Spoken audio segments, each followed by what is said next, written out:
देखो रिकॉर्डिंग का मैसेज गया है और स्क्रीन शेयर है। Yes ma'am. ठीक है। अच्छा देखो, लास्ट क्लास में हम लोगों ने ब्रांच डेटर मेथड से रिलेटेड क्वेश्चन किया था और एक मेथड बाकी है, फाइनल अकाउंट्स मेथड। ठीक है, जो एकदम स्टार्टिंग में मैंने नोट लिखवाया था वहां पर तुम लोग देखोगे तो 3 मेथड हमें मिल जाएगा। ठीक है, उसमें से 2 मेथड का डिस्कशन एज वेल एज उससे रिलेटेड क्वेश्चन कर लिया है हम लोगों ने। आज हम लोग ट्रेडिंग पीएल मेथड यानी फाइनल अकाउंट्स मेथड करेंगे और इससे रिलेटेड जो भी क्वेश्चन है वो करेंगे। ठीक है, और अगर दूसरे ओल्ड मेथड से भी कोई क्वेश्चन मिल जाएगा तो वो भी करेंगे। तो पहले हेडिंग कर लेते हैं, branch trading and PL account. Bracket में लिखेंगे फाइनल अकाउंट्स मेथड। ये मेथड कैसे मतलब ये कैसे वर्क करेगा, देखो ये मेथड नॉर्मल जैसे हम लोग फाइनल अकाउंट्स जब बनाते हैं, रिसेंटली हम लोगों ने फाइनल अकाउंट्स भी कंप्लीट किया तो वहां पर जैसे हम लोग ट्रेडिंग पीएल बैलेंस शीट बनाते हैं ना, वैसे ही होगा। अब नॉर्मली यहाँ पर ज्यादातर ट्रेडिंग पीएल बोलेगा, बैलेंस शीट कम ही बोलेगा। फिर भी जैसे फाइनल अकाउंट्स बनता है सेम उसी तरीके से ही हमें प्रिपेयर करके देना है। यहाँ पर नाम होगा ब्रांच ट्रेडिंग एंड पीएल, क्योंकि हम लोग ब्रांच का ट्रेडिंग पीएल और फाइनल अकाउंट्स बनाना चाहते हैं। तो कुछ पॉइंट लिख लेते हैं कैसे इसे हमें प्रिपेयर करना है। ट्रीट सच ब्रांच एज सेपरेट एंटिटी। अच्छा, इसका मतलब क्या है, ब्रांच को हमें एक अलग एंटिटी के तरह ट्रीट करना है। ठीक है, मतलब ब्रांच का एक एग्जिस्टेंस हमें मानते हुए ट्रेडिंग पीएल बनाना है। ठीक है, ब्रांच कोई किसी के अंडर में है, ऑब्वियसली वो किसी ना किसी हेड ऑफिस के अंडर में ही है। लेकिन जब हम लोग ब्रांच का ट्रेडिंग पीएल बनाएंगे तो हम लोग ऐसा ब्रांच को जो है एक सेपरेट एंटिटी के तरह ट्रीट करेंगे कि ये अपना एक अलग ऑर्गेनाइजेशन है। ठीक है, मतलब इसका एक खुद का एग्जिस्टेंस है, उस बेसिस पे हमें करना है। फिर नेक्स्ट लिखेंगे, it is easy to prepare and understand।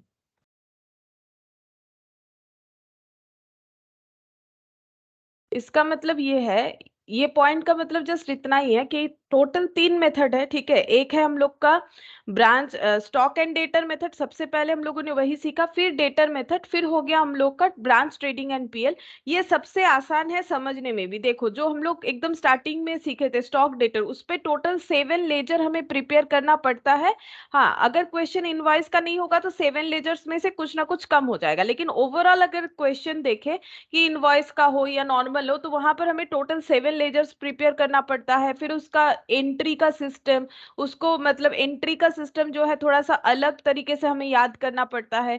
फिर डेटर मेथड में भी क्या होता है, हम लोग ब्रांच को डेटर की तरह ट्रीट करते हैं जबकि वो डेटर नहीं है। ये सारे एजम्पशन कंसेप्ट के साथ हमें करना पड़ता है। लेकिन क्योंकि हम लोग फाइनल अकाउंट्स पहले से ही करते हैं, जैसे कि 11 से ही करते हो तुम लोग, तो ये मेथड जो है कंपेरेटिवली बाकी मेथड से आसान है। रेडी करना भी आसान है और समझना भी आसान है। ठीक है, तो ये एक पॉइंट हो जाएगा। नेक्स्ट पॉइंट लिखेंगे, इट ऑल्सो लिख दो, इट इज नहीं, it also gives complete information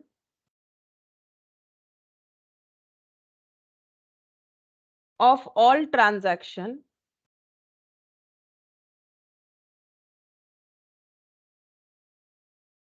which are ignored in other method। ठीक है, क्या लिखा है, it also gives complete information. ये सारे इंफॉर्मेशन कंप्लीटली ये मेथड हमें प्रोवाइड करेगा of all transaction which are ignored in other method. अलग अलग मेथड जो हम लोगों ने देखा तो वहां पर कुछ कुछ ट्रांजैक्शन हम लोग इग्नोर करते थे। जैसे कि देखो डेटर मेथड में हम लोग को सिर्फ ब्रांच और डेटर सॉरी ब्रांच और हेड ऑफिस के बीच का ही ट्रांजैक्शन लिखना होता था। बाकी जैसे कि ब्रांच के साथ उसके कस्टमर का कोई ट्रांजैक्शन होता था तो हम लोग नहीं लिखते थे। ठीक है, लेकिन यहाँ पर जो है ये एक ऐसा मेथड है जहां पर पर सारे ट्रांजैक्शन का हम लोग जो है मतलब सारे ट्रांजैक्शन को ट्रीट करेंगे, कुछ भी हम लोग जो है इग्नोर नहीं करना है, या फिर ऐसा कुछ भी ट्रांजैक्शन नहीं होगा जिसे हमें पोस्ट नहीं करना है या फिर लिखना नहीं है, सारे ट्रांजैक्शन को हम लोग यहाँ पर ट्रीट करेंगे। तो ये इस मेथड का जस्ट छोटा सा इंट्रोडक्शन है। ऐसा कोई थ्योरी वगैरह नहीं आता है कि ब्रांच ट्रेडिंग पीएल मेथड बता दो कैसे होता है, ये सिर्फ हमें समझने के लिए क्वेश्चन ही आता है नॉर्मली, ठीक है। ऐसा कोई थ्योरी नहीं पूछ लेगा कि बता दो कि इस मेथड को कैसे किया जाता है। तो ये अपने अंडरस्टैंडिंग पर्पस के लिए। अब एक नोट भी लिखवा देते हैं। Opening stock goods sent on goods sent to branch, goods written by branch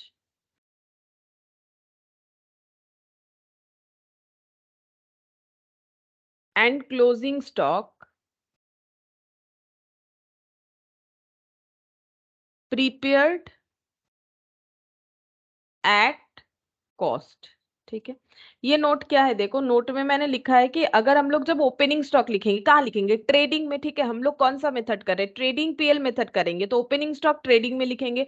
good send to branch, इसका मतलब ये क्या बोल रहा है, गुड सेंड टू ब्रांच का मतलब ये हो गया कि हेड ऑफिस ब्रांच को जो गुड्स भेजेगा, ठीक है, तो वो ब्रांच के लिए क्या हो जाएगा, परचेज की तरह ट्रीट होगा। सोचो, ब्रांच एक सेपरेट एंटिटी की तरह ट्रीट होगा। ब्रांच किससे स्टॉक ले रहा है, नॉर्मली कोई भी ऑर्गेनाइजेशन अपने सप्लायर से लेता है, तो यहाँ पर हेड ऑफिस जो है वो ब्रांच का सप्लायर है। तो गुड सेंड टू ब्रांच का जो ट्रांजैक्शन आएगा उसका हम लोग ट्रीटमेंट कैसे करेंगे, जैसे परचेज का होता है, कोई ऑर्गेनाइजेशन परचेज जब करता है तो जैसे टू परचेज लिखता है, यहाँ टू परचेज के जगह हमें लिखना पड़ेगा to good send to branch. Goods return अगर हो रहा है, ब्रांच ने कुछ रिटर्न कर दिया, तो फिर रिटर्न को यहाँ से एडजस्ट कर देंगे, लेस रिटर्न बोल के, जैसे हम लोग परचेज से रिटर्न लेस करते हैं, जस्ट लाइक दैट। यहाँ पर क्लोजिंग स्टॉक लिख देंगे, ठीक है, बाई साइड में, कहा, ट्रेडिंग में, ठीक है। लेकिन ये सारे चीज हमें कॉस्ट में लिखना है, ठीक है। और यहाँ पर कॉस्ट का मतलब है जो ब्रांच का कॉस्ट होगा, ठीक है। यहाँ पर कॉस्ट का मतलब है जितना ब्रांच का कॉस्ट होगा, यानी ब्रांच जितने प्राइस में हेड ऑफिस से परचेस करेगा, जितने प्राइस का स्टॉक उसके पास पहले से होगा, उसके लिए जो कॉस्ट होगा, ठीक है, उसमें हमें रिकॉर्ड करना पड़ेगा। अभी क्वेश्चन करेंगे तो और भी क्लियरली समझ में आएगा, ठीक है। अब इसका हम एक फॉर्मेट भी बना देते हैं ताकि जब क्वेश्चन करेंगे तो हमें क्लियर हो जाएगा। तो यहाँ पर देखो फॉर्मेट कैसे होगा, जैसे ट्रेडिंग पीएल का होता है, नया कुछ भी नहीं होगा इसमें। Trading and PL for the year.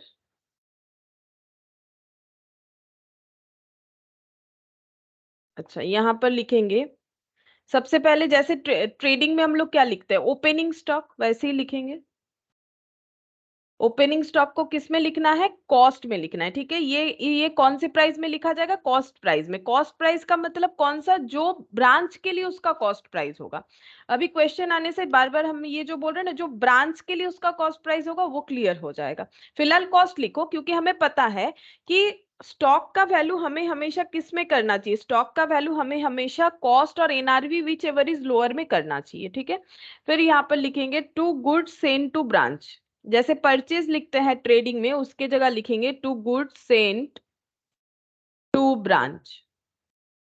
और जैसे परचेज से रिटर्न लेस करते हैं, अगर कुछ रिटर्न होगा तो हम लोग यहाँ पर रिटर्न बोल के उसको लेस कर लेंगे,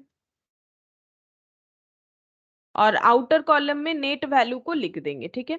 अच्छा, और नेक्स्ट हम लोग यहाँ पर लिखेंगे टू डायरेक्ट परचेज, जैसे ब्रांच को हेड ऑफिस सेल कर रहा है वो तो ब्रांच लिखेगा ही, और ब्रांच अगर खुद से, जहां पर ब्रांच बना हुआ है जिस जगह पे, ठीक है, जिस प्लेस पे, वहां से भी अगर परचेज करने का ब्रांच के पास ऑथोरिटी है तो वो परचेज कर सकता है ना। ऐसा हम लोगों ने क्वेश्चन देखा भी था, और कर भी सकता है। सोचो ना, अगर ब्रांच के पास ऑथोरिटी है हेड ऑफिस के तरफ से कि तुम्हें अगर डायरेक्ट परचेस करना हो तो तुम अपने जहां प्लेस है वहां से कर सकते हो, या कहाँ से करना है वहां से कर सकते हो, तो डायरेक्ट परचेस भी यहाँ पर आएगा। और डायरेक्ट एक्सपेंस, जिसके बारे में हम लोग ऑलरेडी फाइनल अकाउंट में बात कर चुके हैं कि डायरेक्ट एक्सपेंस वगैरह क्या होता है, ठीक है। तो इसको हम और ज्यादा नहीं बोल रहे, कॉस्ट में भी हम बताते ही रहते हैं कि डायरेक्ट एक्सपेंस क्या होता है। अच्छा, उसके बाद यहाँ पर लिखेंगे सेल्स। जैसे हम लोग सेल्स लिखते हैं ट्रेडिंग अकाउंट में, तो सेल्स में क्या क्या आता है, यहाँ पर आएगा कैश सेल्स, क्रेडिट सेल। देखो जो ट्रेडिंग में हम लोग लिखते हैं ना बाई सेल्स, वो कैश सेल क्रेडिट सेल दोनों ही होता है। Total sales during the year का ही हमें लिखना पड़ता है, चाहे वो कैश सेल हो चाहे वो क्रेडिट सेल हो। जैसे परचेज जो लिखते हैं पूरे ड्यूरिंग द ईयर का लिखते हैं। अब कैश परचेज भी हो सकता है, क्रेडिट परचेज भी हो सकता है, ठीक है। अब यहीं पर मैंने क्यों ये बाइफर्केशन दिखाया, मैंने यहाँ तो नहीं दिखाया कि कैश परचेज क्रेडिट परचेज। देखो एक्चुअली सेल्स के बारे में या तुम लोग का ऐसे कैश क्रेडिट दिया हुआ रहेगा, इसलिए मैंने लिख दिया। बाकी इसके डायरेक्ट परचेज के नीचे भी तुम लोग लिख सकते हो cash purchase credit purchase. During the year का जो परचेज है आएगा, क्योंकि फाइनल अकाउंट्स हम लोग का एक्रूअल बेसिस पे बनता है। और अगर कुछ रिटर्न हो रहा है तो फिर ऐसे लिखना पड़ेगा रिटर्न बोल के, जैसे हम लोग सेल से लेस करते हैं वैसे यहाँ से भी लेस कर देंगे रिटर्न। और जो भी रिटर्न होगा उसका ये एजम्पशन होगा कि वो क्रेडिट सेल था तभी रिटर्न हो रहा है। सोच के देखो कि रिटर्न कब पॉसिबल है, रिटर्न तभी पॉसिबल है जब हम लोग का क्रेडिट सेल होता है। क्रेडिट सेल होने पे रिटर्न होता है, तो ये देखो क्रेडिट सेल लेस कर दिया मैंने यहाँ पर रिटर्न, ठीक है। अगर किसी को कैश सेल करते हैं तो नॉर्मली रिटर्न नहीं होता है, तो क्वेश्चन में अगर सेल्स रिटर्न होगा तो एज्यूम टू बी कि ये क्रेडिट सेल ही है। अच्छा, और अगर हम लोग का कोई लॉस हुआ, एबनॉर्मल लॉस, तो यहाँ पर लिखेंगे। अच्छा, अब अगर हम ट्रेडिंग में लिख रहे हैं एबनॉर्मल लॉस, इसका मतलब हम किस लॉस का बात कर रहे हैं, स्टॉक लॉस का, ठीक है। हम किस लॉस का बात कर रहे हैं, स्टॉक के लॉस का बात कर रहे हैं, ठीक है। अगर स्टॉक लॉस होगा तो हम लोग उसको ट्रेडिंग में लिखेंगे, ठीक है। तो ये लिखा क्यों जाता है इसके बारे में देखो, ये इसीलिए लिखना पड़ता है। अच्छा ठीक है, एक मिनट, मैंने ओपन बोर्ड नहीं लिया है, वो लेते हैं तो दिखाते हैं, देखो।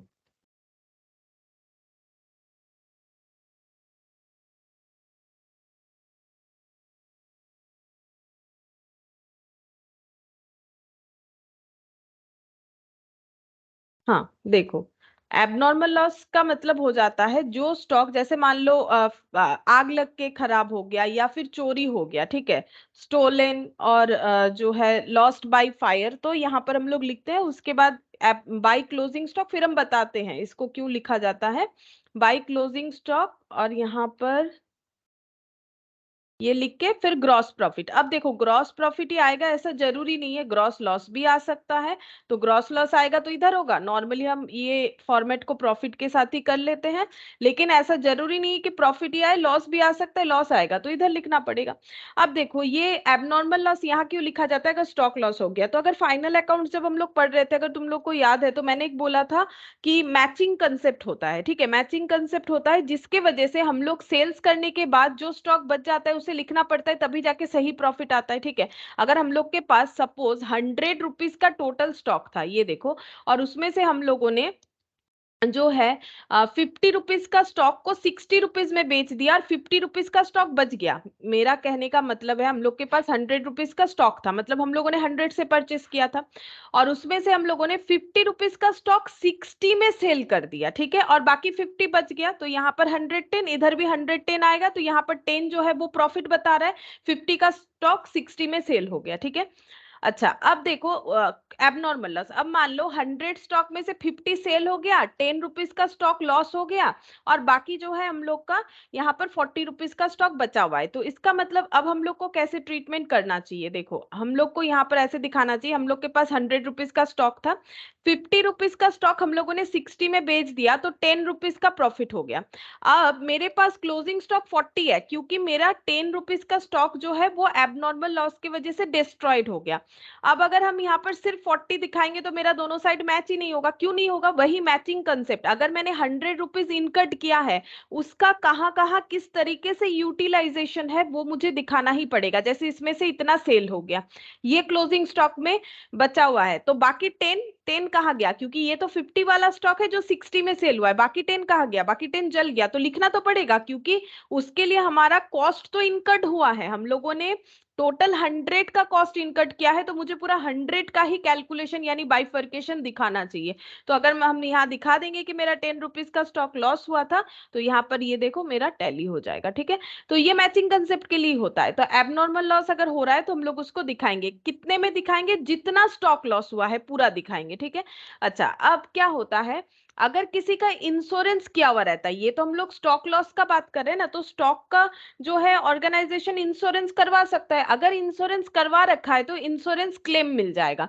तो क्लेम मिलने पे क्या ट्रीटमेंट होगा? मान लो किसी ऑर्गेनाइजेशन का 10,000 का स्टॉक डिस्ट्रॉय हो गया और उन लोगों ने इंश्योरेंस करवा रखा था, तो इंश्योरेंस कंपनी ने 8,000 क्लेम दे दिया, तो इनका लॉस 2,000 हुआ। तो इसका ट्रीटमेंट कैसे करना चाहिए? तो देखो सिंपल सा बात है, हम एंट्री भी करके बता देते हैं। जब हम लोगों का इंश्योरेंस कंपनी से क्लेम मिलेगा तो हम लोग क्या एंट्री करेंगे? Insurance claim account debit. हमें इंश्योरेंस क्लेम का पैसा मिलने वाला है, कितना? 8,000। ठीक है, तो हम लोग का लॉस कितना हुआ? लॉस हम लोग का 10,000 नहीं होगा, ओनली 2,000 होगा, ओनली 2,000, बिकॉज 8,000 इंश्योरेंस कंपनी दे देगी, क्योंकि हम लोगों ने इंश्योरेंस जो है करवा रखा था, तो हमें इंश्योरेंस क्लेम मिल रहा है। तो profit and loss account debit यहां पर हो जाएगा 2,000। टू क्या लिखना पड़ेगा? टू ये 10,000 का स्टॉक, टू एबनॉर्मल लॉस बोल के हमें दिखाना पड़ेगा। ठीक है, टू एबनॉर्मल लॉस बोल के हमें दिखाना पड़ेगा।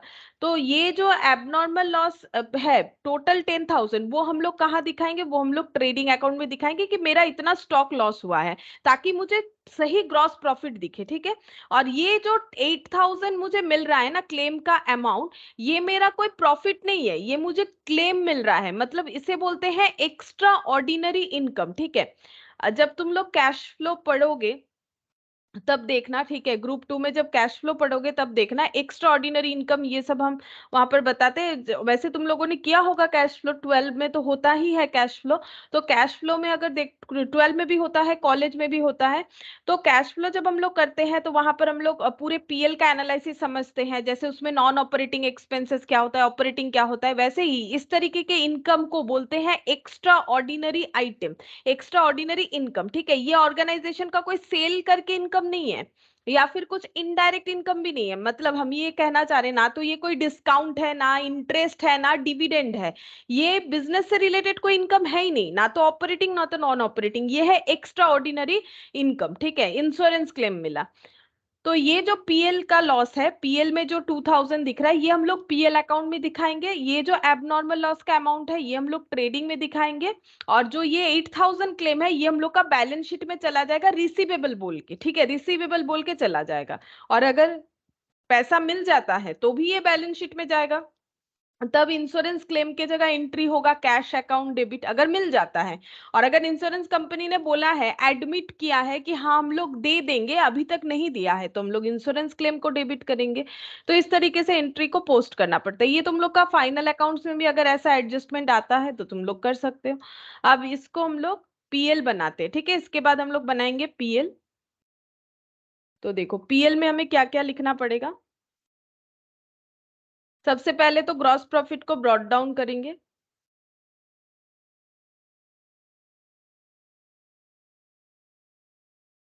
यहां पर लिखेंगे टू ब्रांच एक्सपेंस, ब्रांच से रिलेटेड जो भी एक्सपेंसेस होगा वो हमें लिखना पड़ेगा। ठीक है, लेकिन इनडायरेक्ट, एक काम करो इनडायरेक्ट एक्सपेंसेस लिख लो,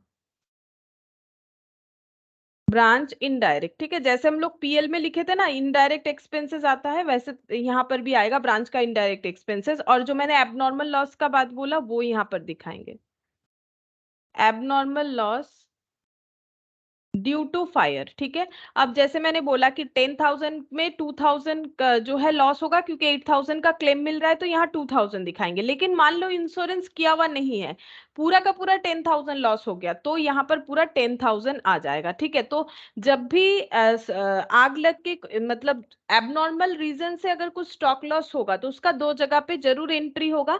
एक तो जितना स्टॉक लॉस हुआ वो पूरा हम लोग का ट्रेडिंग में चला जाएगा, जितना लॉस हुआ उसका पीएल में दिखाएंगे। और अगर लॉस डिडक्ट हुआ है किसी वजह से, लाइक अगर हमें कुछ इंश्योरेंस क्लेम वगैरह मिला हुआ है, तो उसका रिसीवेबल अमाउंट हम लोग लॉस को कम कर देंगे, जितना अमाउंट रिसीव्ड हो रहा है, और उसका रिसीव्ड अमाउंट या रिसीवेबल अमाउंट जो भी होगा वो हम लोग बैलेंस शीट में दिखा देंगे। ठीक है, तो यहाँ पर एबनॉर्मल लॉस लिख लिया, और यहाँ इसके बाद एडजस्ट करके आ जाएगा net profit transfer to general PL. ठीक है, ऐसे ही लिखो, हम बता देंगे जनरल पीएल क्यों लिखा है मैंने।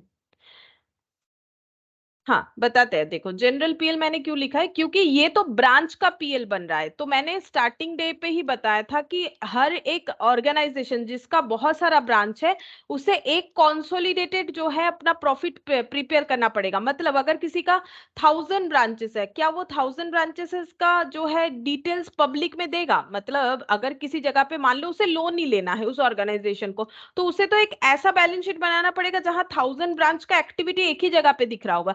अब बैंक वाले को जाके थोड़ी ना बोलेगा ये मेरा एक ब्रांच है, देखिए इसका ऐसा उसका ऐसा। वो ब्रांच जब डिटेल्स बोलेगा, सॉरी बैंक जब डिटेल्स बोलेगा तो दिखा सकता है, वो बात अलग है।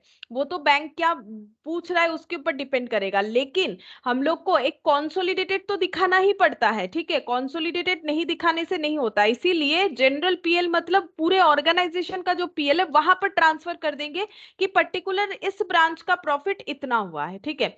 तो हमें पूरा कॉन्सोलिडेटेड प्रिपेयर करना भी पड़ता है। इसीलिए यहाँ पर मैंने लिखा है ये जो नेट प्रॉफिट आएगा ये ऑर्गेनाइजेशन के मेन जो पीएल बनेगा यानी जनरल पीएल वहां चला जाएगा।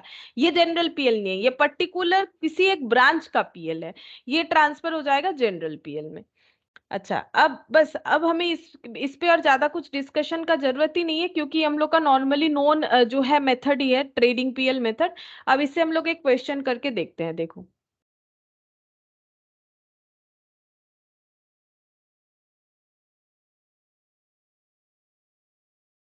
कौन सा वाला क्वेश्चन होगा, ये वाला, ठीक है?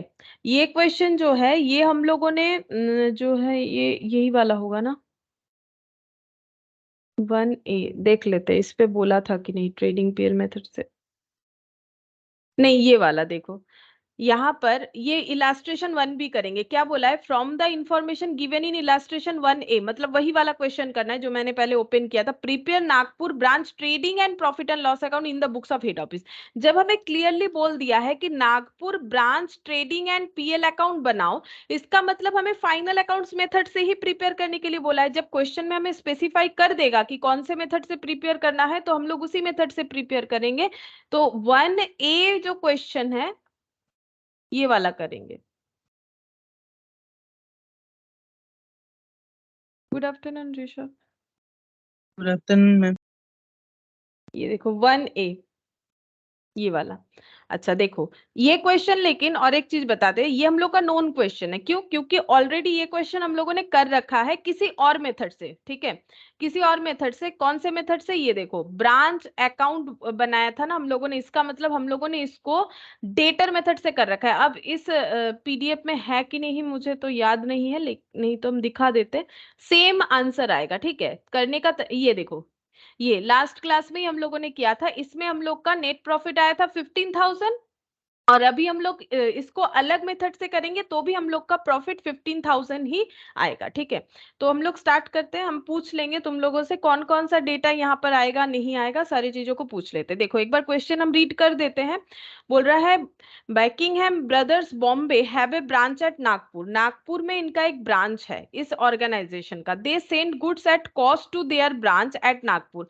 अब ये अपना ब्रांच जो नागपुर में है वहां पर स्टॉक जो है वो हमेशा कॉस्ट में ट्रांसफर करते हैं, क्योंकि हम लोगों ने देखा है कभी कभी हेड ऑफिस जो स्टॉक है उस पे प्रॉफिट लगा के यानी लोडिंग लगा के अपने ब्रांच को भेजता है, ठीक है? उसका रीजन भी मैंने बताया था।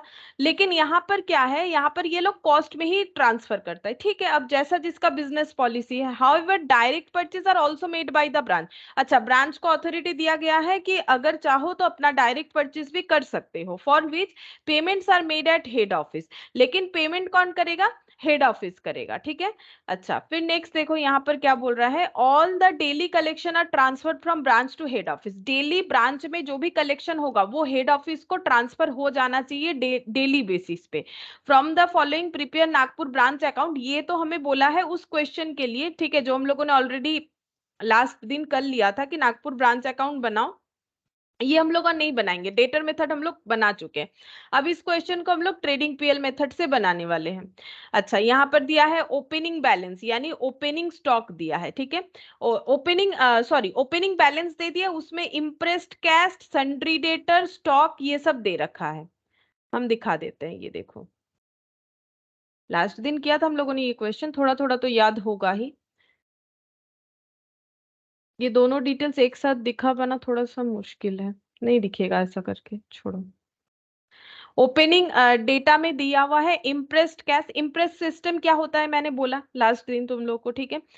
जो जूनियर कैशियर सीनियर कैशियर का बात होता है, ठीक है। जहां पर बहुत बड़े ऑर्गेनाइजेशन में इस तरीके का कैश, मतलब जहां पेटी कैश एक्सपेंसेस को अलग से जो है अकाउंट बना के ट्रीट किया जाता है, वहीं पर इम्प्रेस्ड कैश सिस्टम फॉलो होता है। ये देखो मैंने लास्ट दिन ये वाला भी बता दिया था, what is impressed cash system.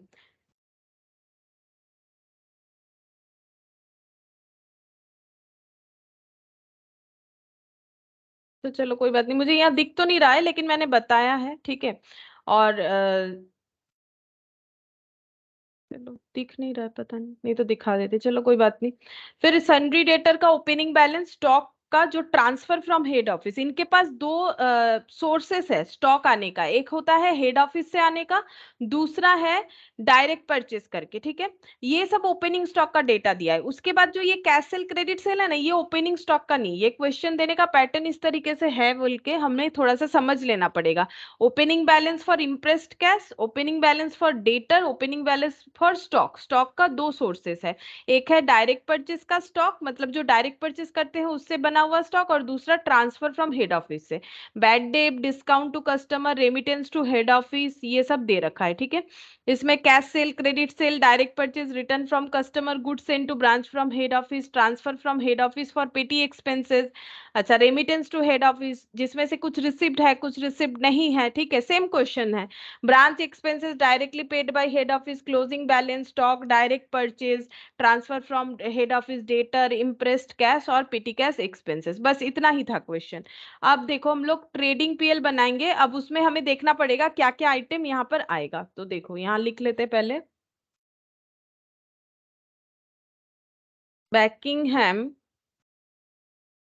Brothers Bombay, trading and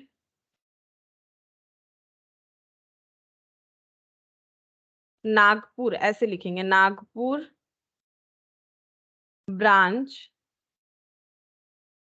trading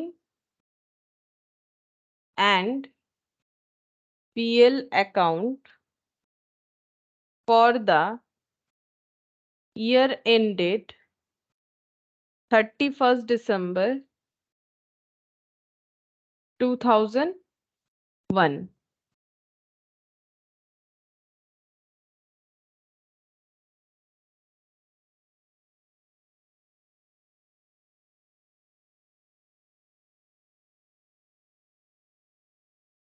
अच्छा, ट्रेडिंग पे एक ही साथ करते जाएंगे हम लोग जैसे करते हैं।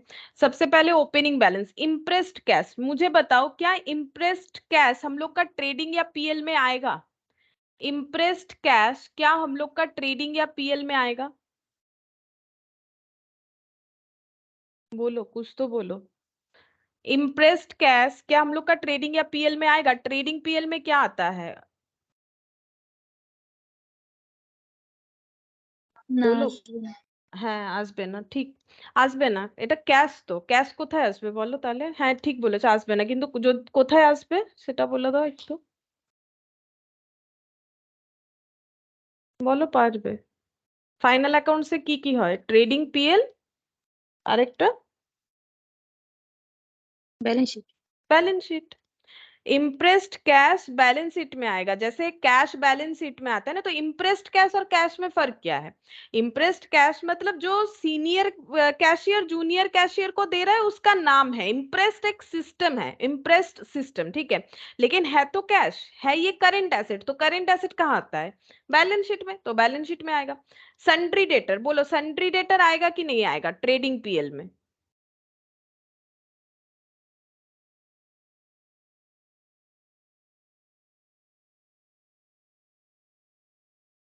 बोलो, सन्ड्री डेटर ट्रेडिंग पीएल में आएगा?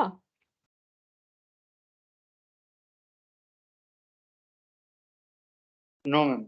না, बैलेंस शीटेर आइटम तो, बैलेंस बैलेंस शीट, हाँ बैलेंस शीट है उसमें, बैलेंस शीट में आएगा। लेकिन हाँ हो सकता है ये डेटा नहीं आके क्लोजिंग डेटर आएगा, है ना। ये डेटा नहीं आएगा, मतलब ये इंफॉर्मेशन नहीं आएगा। क्यों नहीं आएगा? क्योंकि ये ओपनिंग वाला है। जब हम लोग बैलेंस शीट बनाएंगे तो हमें क्या देना पड़ता है, जिस दिन का, जिस डेट का बैलेंस शीट बन रहा है उसका डेटा देना पड़ता है। तो जैसे देखो ना, ओपनिंग स्टॉक अभी हम लोग देखेंगे तो ओपनिंग स्टॉक क्या हम लोग का बैलेंस शीट में आता है? नहीं आता है, क्लोजिंग आता है ना। वैसे ही सन्ड्री डेटर है हम लोग का बैलेंस शीट आइटम, बट हो सकता है ये नहीं आएगा क्योंकि ये ओपनिंग डेटा है। जो क्लोजिंग बैलेंस शीट का सॉरी क्लोजिंग डेटर का डेटा होगा वो आएगा, ठीक है। तो वो हम लोग लिखेंगे। लेकिन हम लोग को तो बोला ही नहीं है बैलेंस शीट बनाओ। जैसे मैंने पहले भी बोला, तुम लोग अगर देखोगे ना तो बैलेंस शीट बनाने के लिए उतना नहीं दिया जाएगा। इसमें हम लोग को मेनली ट्रेडिंग पीएल बनाने के लिए देगा, ठीक है। जब अगर देगा तो हम लोग कर लेंगे। तो डेटर भी नहीं आएगा। नेक्स्ट है स्टॉक। ओपनिंग स्टॉक में ट्रांसफर फ्रॉम हेड ऑफिस, ये आएगा कि नहीं आएगा? बोलो बोलो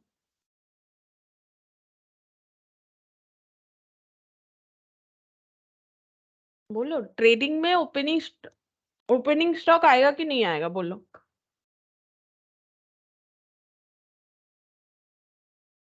अरे यस बोलो। मैम। अरे ये तो बचपन का बात है। आएगा ना, ट्रांसफर फ्रॉम हेड ऑफिस आएगा। और एक तरह का ओपनिंग स्टॉक है, देखो, और एक तरह का है डायरेक्ट परचेज, ये आएगा। ओपनिंग स्टॉक का दो सोर्सेस है, यस एक मैम। हेड, हाँ ये भी आएगा, हेड ऑफिस से आता है, और एक डायरेक्ट परचेज है। तो दोनों ओपनिंग स्टॉक, ये भी आ जाएगा। तो चलो हम लोग पहले जो भी आइडेंटिफाई किए हैं वो लिख लेते हैं। सारे आइटम ट्रेडिंग के ही हमें मिल गया, तो यहाँ पर लिखेंगे टू ओपनिंग स्टॉक, ठीक है। तो ओपनिंग स्टॉक का नाम लिख दो, ट्रांसफर फ्रॉम हेड ऑफिस, या फिर दोनों को ऐड करके भी लिख सकते हो, दोनों को ऐड करके भी लिख सकते हो, जैसा तुम लोग प्रेजेंटेशन करना चाहो। 24,000 और डायरेक्ट परचेज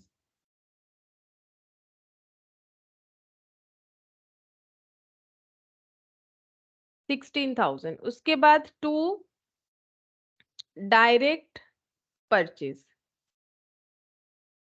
ये opening stock of direct purchase है। और ये ड्यूरिंग द ईयर कुछ डायरेक्ट परचेज अगर किया है तो वो है। ओ अच्छा, वो तो मुझे पता नहीं अभी क्या होगा, देखना पड़ेगा है भी कि नहीं। हाँ यहाँ पर है, ये देखो डायरेक्ट परचेज, ये देखो ये वाला 45,000, ठीक है। वो जब आएगा तब लिख लेंगे। अच्छा फिलहाल देखो, मैंने जो भी यहाँ पर देखा क्या क्या आना चाहिए वही हम लोग पहले नोट डाउन करते हैं। ये नहीं आएगा, ये बैलेंस शीट में आएगा। ये भी बैलेंस शीट रिलेटेड आइटम है, ये डेटा नहीं आएगा, इसका क्लोजिंग आ जाएगा। ये वाला आएगा, लिख लिया हम लोगों ने। अच्छा, इसके बाद यहाँ पर ओपनिंग स्टॉक में ये आएगा, लिख लिया। कैश सेल क्रेडिट सेल, बोलो ये ट्रेडिंग में आएगा कि नहीं आएगा? बोलो बोलो, कैश सेल क्रेडिट सेल ये ट्रेडिंग में आएगा कि नहीं आएगा? बाई सेल्स बोल के। मैम कैश सेल तो बैलेंस शीट है। क्या ना? কোন ওটা ক্যাশ ইন ব্যাংক না, এটা ট্রেডিং এ আসবে। হ্যাঁ, সেল করলেই তো আমি ট্রেডিং এ দেখাবো। যেমন আমার যদি ওয়েজেস ইনকার্ড হচ্ছে, আমার আউটস্ট্যান্ডিং থাকলেও দেখাবো, আর আমার পেড থাকলেও দেখাবো। আমাকে তো ডিউরিং দ্য ইয়ার এরটা দেখাতে হবে। আমি ডিউরিং দ্য ইয়ার যা সেল করব, আমি একটা পার্টিকুলার ইয়ারে, যে ইয়ারের আমি ফাইনাল অ্যাকাউন্টস রেডি করছি, ওই ইয়ারে আমার যা সেল হবে আমাকে তাই দেখাতে হবে। সেটা ক্রেডিট হলেও দেখাতে হবে, সেটা ক্যাশ হলেও দেখাতে হবে।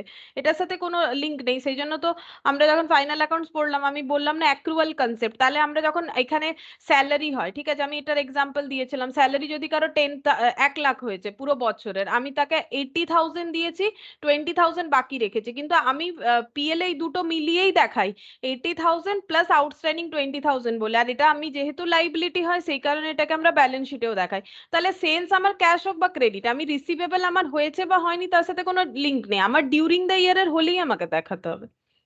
तो सेल्स दिखाएंगे हम लोग 45,000 और 1,30,000।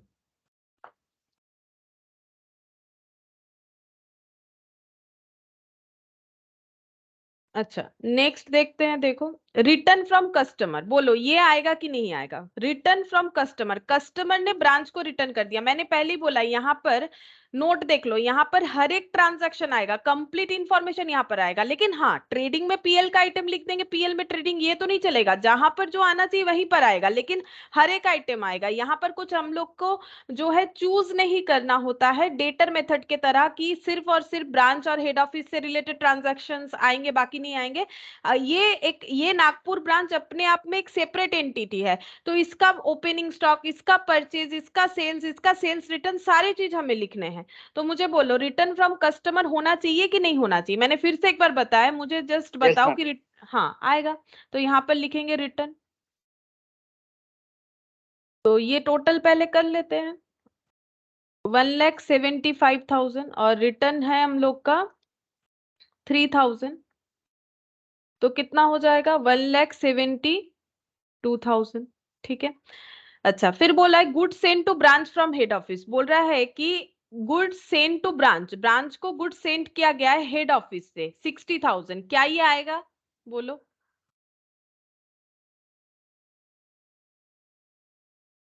ये क्या है ब्रांच के लिए? तुम लोग सोचो खुद। नागपुर ब्रांच में हेड ऑफिस से स्टॉक आ गया, तो ये उसके लिए क्या है?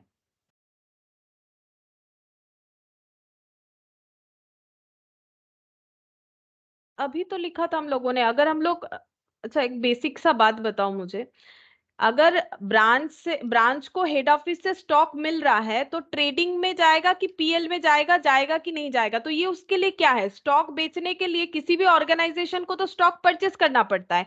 तो अगर कोई एक सेपरेट एंटिटी है तो वो कहाँ से परचेस कर सकता है? मार्केट से कर सकता है, क्योंकि यहाँ पर हम लोग सप्लायर से करेगा। यहाँ पर हेड ऑफिस ब्रांच वाला ऑप्शन है, तो बोल रहा है हेड ऑफिस भी सेंड करता है एज वेल एज वो डायरेक्ट परचेस भी करता है, तो दोनों तरीके से स्टॉक गैदर करता है। तो good send to branch from head office, क्या ये आना चाहिए? अगर आएगा भी तो कहाँ आएगा, या फिर नहीं आना चाहिए? Yes, ma'am. আসবে। হ্যাঁ, কোথায় আসবে বলো? কোন অ্যাকাউন্টে? ট্রেডিং না পিএল? Ma'am, trading। हाँ, देखो फाइनल अकाउंट्स हम लोग कर चुके हैं, इसमें तुम लोग क्यों कंफ्यूज हो रहे हो? ट्रेडिंग में ही तो स्टॉक रिलेटेड आइटम आता है, स्टॉक कभी पीएल में आ ही नहीं सकता है ना? तो टू गुड्स, हम तो कंफ्यूज करने के लिए पूछ रहे हैं, ठीक है। To goods sent from head office 60,000। देखो, इसी का तो ओपनिंग स्टॉक यहाँ दिख रहा है, प्रीवियसली भी ट्रांसफर हुआ होगा जिसमें से ये रह गया रिमेनिंग, तो वो ओपनिंग स्टॉक हो गया, और इस बार इतना ट्रांसफर लिया गया है। अच्छा, फिर उसके बाद transfer from head office for पेटी कैश एक्सपेंसेस। हेड ऑफिस ने पेटी कैश एक्सपेंसेस पे करने के लिए 4,000 रुपीज का कैश ट्रांसफर किया है, ठीक है। Transfer from head office for पेटी कैश एक्सपेंसेस, ये पेटी कैश एक्सपेंसेस नहीं पे हुआ है। सोचो, मतलब हम ये कहना चाह रहे हैं, ये पेटी कैश एक्सपेंस का अमाउंट नहीं है कि पेटी एक्सपेंसेस इतना हुआ है। ये बोल रहा है कि हेड ऑफिस ने ब्रांच को बोला कि तुम्हारा जो पेटी एक्सपेंसेस होगा वो पे करने के लिए हम तुम्हें 4,000 रुपीज दे रहे हैं, ठीक है, लो। क्योंकि इम्प्रेस्ड सिस्टम जो होता है वहां पर क्या होता है, एक जूनियर कैशियर को सीनियर कैशियर कैश ट्रांसफर करके बोलता है इसके अंडर तुम्हें अपना पेटी एक्सपेंसेस पे करके दिखाना है, ठीक है। तो transfer from head office for पेटी कैश एक्सपेंसेस, तो ट्रांसफर क्या हुआ होगा? कैश ट्रांसफर हुआ होगा। तो मुझे ये बताओ कि ये हमारा ट्रेडिंग या पीएल में आएगा कि नहीं आएगा? ম্যাম আসবে। কেন বলো, কেন আসবে?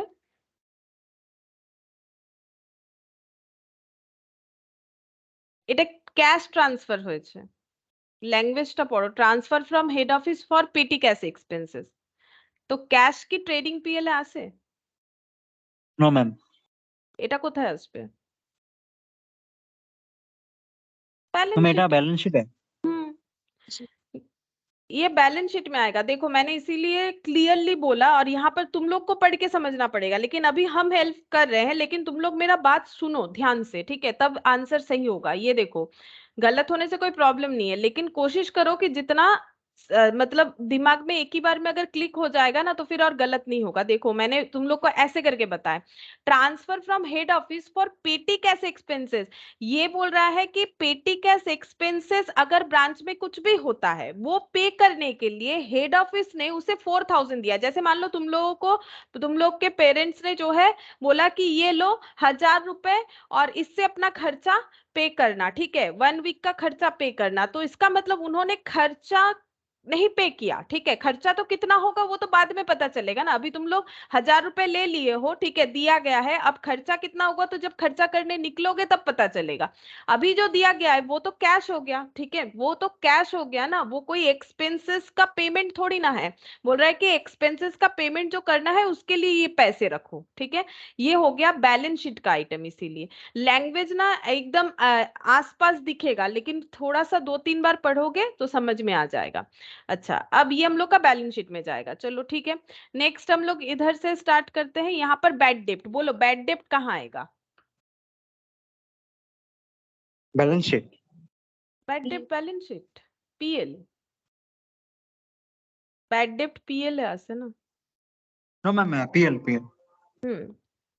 बैड डेप्ट पीएल में आएगा, लेकिन देखो हर एक चीज को ऐसे नहीं आइडेंटिफाई कर सकते। बैड डेप्ट बैलेंस शीट में कब आता है? अगर ये एडिशनल इंफॉर्मेशन होता है, फाइनल अकाउंट्स में मैंने बताया भी था, डेटर दे दिया है, ठीक है। और अगर हम लोग का कोई ऐसा बैड डेप्ट है जो ट्रायल बैलेंस के अंदर नहीं है, ट्रायल बैलेंस के बाहर यानी एडिशनल इंफॉर्मेशन में दिया हुआ है, तो उस बैड डेप्ट का एडजस्टमेंट डेटर से नहीं हुआ है, तो मेरा डेटर एक्सेस दिख रहा है, तो मुझे बैड डेप्ट लेस करना पड़ेगा, तब वो बैलेंस शीट में भी आता है। कब आता है? जब ट्रायल बैलेंस के बाहर बैड डेप्ट का अमाउंट दिया हुआ रहता है, लेकिन अगर ट्रायल बैलेंस के अंदर दिया हुआ है तो वो हमेशा एक ही जगह पोस्ट होता है, वो पीएल में जाता है। और यहाँ तो ऐसा ट्रायल बैलेंस कुछ बना हुआ नहीं है, तो फिर बैड डेप्ट नॉर्मली हम लोग कहाँ देंगे? अब हमें क्या पता कि ये एडिशनल इंफॉर्मेशन है कि क्या है, यहाँ तो ट्रायल बैलेंस की तरह दिया नहीं है, तो नॉर्मली हम लोग बैड डेप्ट को पीएल में लिखेंगे, डायरेक्टली बैलेंस शीट में तो लिख नहीं सकते हैं। तो हम लोग यही मानेंगे हम लोग का बैड डेप्ट हुआ है, लॉस है। देखो बैड डेप्ट का तो पीएल में होगा ही होगा, लेकिन अगर हमारा एडिशनल इंफॉर्मेशन के तौर पे ट्रायल बैलेंस के बाहर दिया हुआ रहता है तो पीएल एज वेल एज जो है बैलेंस शीट में डेटर से लेस होता है। लेकिन पीएल में तो मस्ट है, वहां तो जाना ही जाना है, क्योंकि ये लॉस है बिजनेस का। तो बैड डेप्ट हम लोग यहाँ पर लिख के दिखाएंगे, बैड डेप्ट 1000, फाइनल अकाउंट्स मत भूलो। फिर बोलो डिस्काउंट टू कस्टमर, ये आएगा कि नहीं आएगा? पीएल। पीएल, तो यहाँ पर लिखेंगे टू डिस्काउंट अलाउड, ठीक है। डिस्काउंट टू कस्टमर मतलब डिस्काउंट अलाउड, टू कस्टमर भी लिख सकते हो, ऐसा नहीं कि मैंने अलाउड लिखा है तो अलाउड लिखना जरूरी है। फिर बोला है remittance to head office, head office को अमाउंट रेमिट किया गया है ब्रांच के तरफ से, रिसीव्ड हुआ है 1,65,000, ठीक है। और जो है रिसीव्ड नहीं हुआ है अभी तक, जो है इन ट्रांजिट में है 5,000, ठीक है, ये बताया है। अच्छा, ये हम लोग का यहाँ पर नहीं आएगा, ठीक है। ये हम लोग का यहाँ पर क्यों नहीं आएगा? क्योंकि देखो हम बताते हैं, इन्होंने जो ट्रांसफर किया है, ये देखो रेमिटेंस टू हेड ऑफिस 1,65,000, और उसमें से 5,000 अभी तक जो है रेमिट नहीं हुआ है। मेरा बात समझो, ये लास्ट दिन भी मैंने यहाँ पर इसी क्वेश्चन में तुम लोग को बताया भी था, अगर तुम लोग को याद है तो हम एक बार यहाँ से दिखा सकते हैं। ये देखो यहाँ पर मैंने बताया था, ये देखो कलेक्शन फ्रॉम डेटर कितना हुआ है, देखो टोटल रेमिटेंस कितना होना चाहिए, टोटल रेमिटेंस कितना होना चाहिए, सिंपल सा बात है। अगर किसी ने 45,000 का कैश सेल किया है, 1,30,000 का क्रेडिट सेल किया है, ये देखो यहाँ दिखाते हैं टोटल रेमिटेंस और ये कैश सेल, ये देखो 45,000 का कैश सेल हुआ है, तो अगर ब्रांच में 45,000 का कैश सेल हुआ है तो 45,000 ऑब्वियसली रेमिट कर पाएगा हेड ऑफिस को, ठीक है।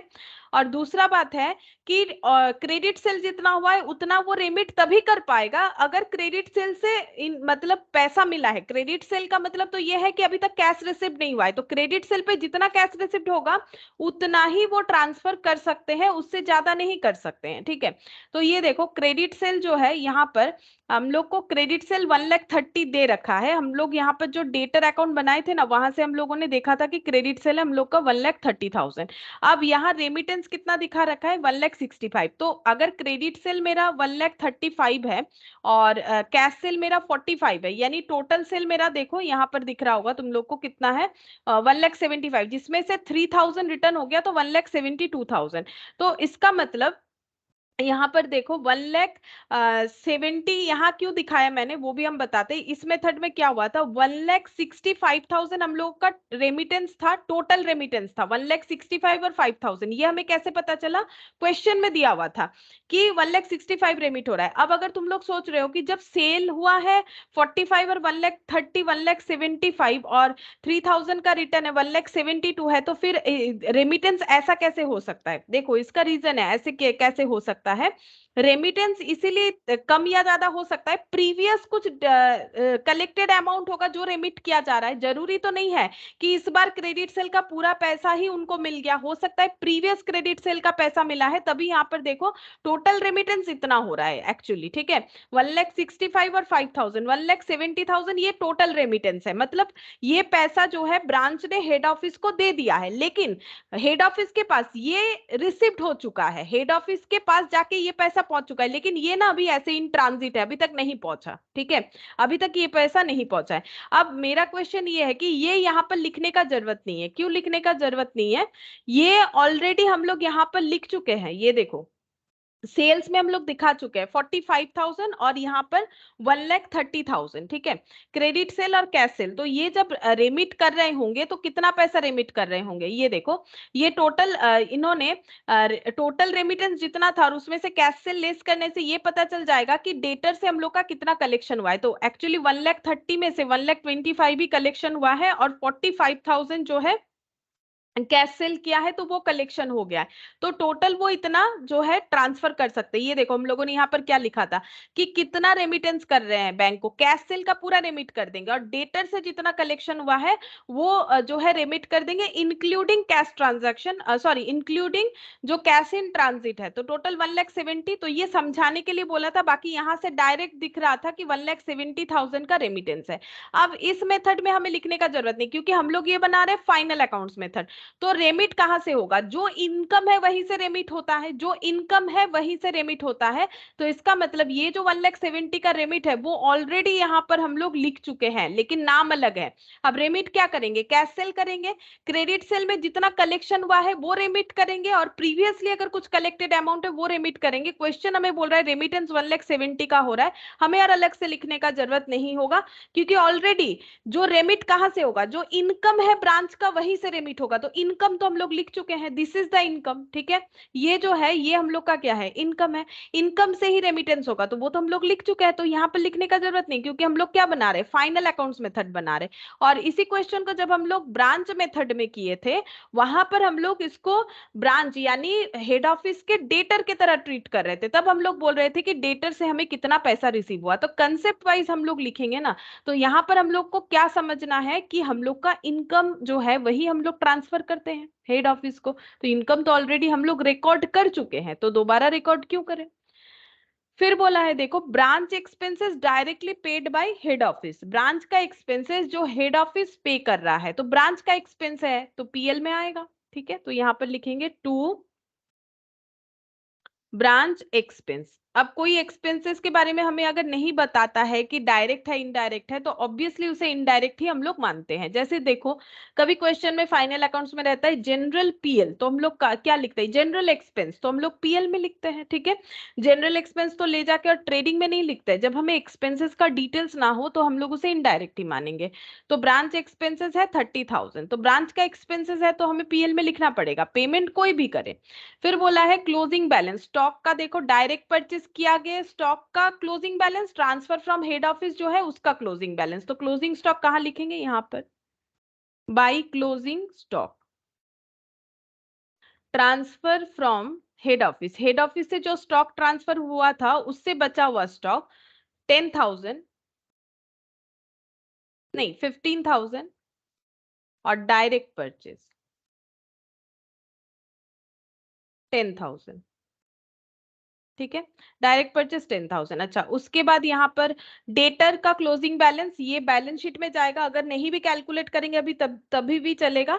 इम्प्रेस्ड कैश, ठीक है, ये भी हमें कैलकुलेट करने का जरूरत नहीं, ये भी बैलेंस शीट का आइटम है। पेटी कैश एक्सपेंसेस, ब्रांच का पेटी कैश एक्सपेंसेस हुआ है 4,000।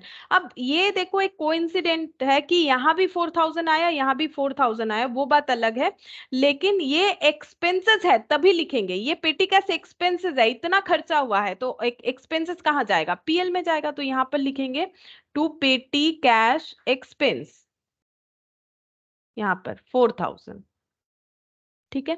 अच्छा और तो कुछ नहीं लिखना पड़ेगा। अब हम लोग देखेंगे प्रॉफिट लॉस जो भी हो रहा है, तो प्रॉफिट ही आएगा, देख लो एक बार।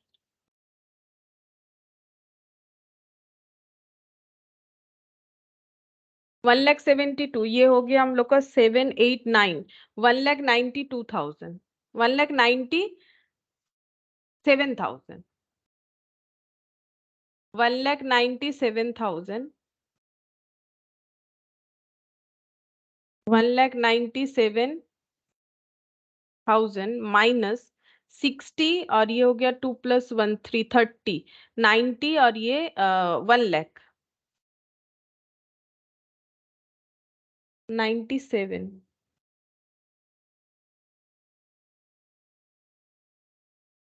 अच्छा ये 40,000 हो रहा है, मतलब और भी 10,000 लेस होगा। ये परचेज मैंने नहीं लिखा ना, ये 45,000। एक मिनट, पहले तो यहाँ 10,000 और भी लेस होगा।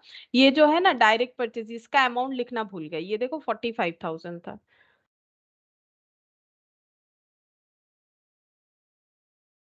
42, एक मिनट, 52 होगा शायद। हाँ 52 हो रहा है, गलत हो गया है कैलकुलेशन, फिर से देख लो। 1,97,000 माइनस करो 24 और 16, ये दोनों मिला के होता है 40,000। 40 और यहाँ पर 60, 1,00,000। 1,45,000 लेस होगा। 1,45,000 लेस होने से 52,000 आ जाएगा, ठीक है। By gross profit, gross profit को ब्रॉट डाउन करेंगे 52,000। 52,000 to net profit transfer to general PL, ठीक है। यहाँ जगह नहीं है इसीलिए मैंने G/P/L लिख दिया, तुम लोग पूरा जनरल पीएल लिख लो। 52,000 यहाँ पर 30 और 4 + 1 5 6 7 37,000। 52 माइनस 37, 15,000।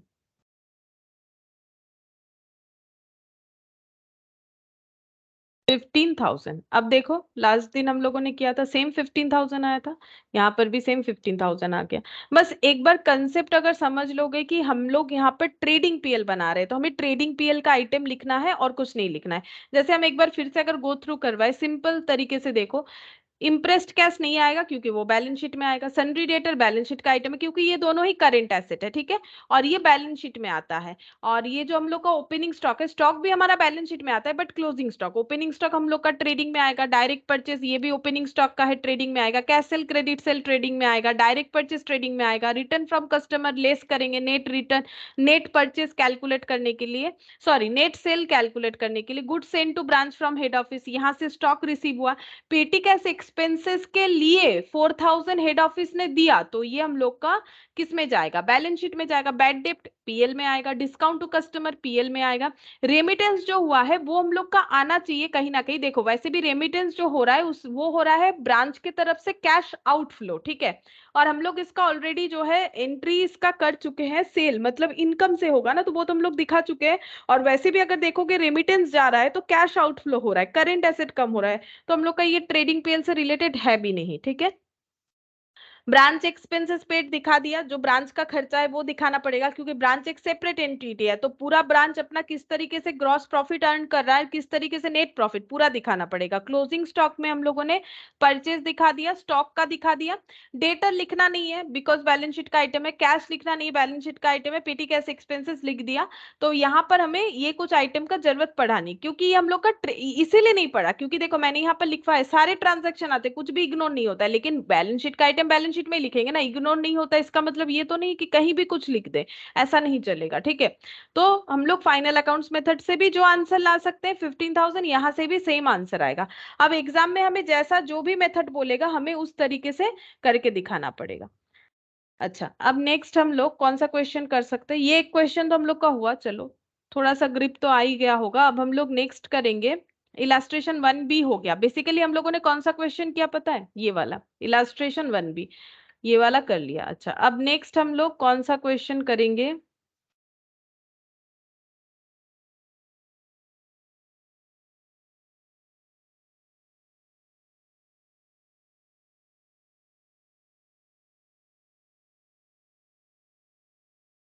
ये वाला क्वेश्चन करते हैं। चलो इलास्ट्रेशन 4, ठीक है। Sailwell, who carried on a retail business, opened a branch X on Jan 1st 2001. ठीक है, Sailwell बोल के कोई ऑर्गेनाइजेशन है जो रिटेल बिजनेस करता है। रिटेल मतलब जो डायरेक्टली कस्टमर को बेचता है। उन्होंने अपना मतलब इनका कोई फैक्ट्री वगैरह मतलब होलसेलर नहीं है, ठीक है, होलसेल का भी एक कंसेप्ट आएगा, होलसेलर नहीं है, रिटेलर है।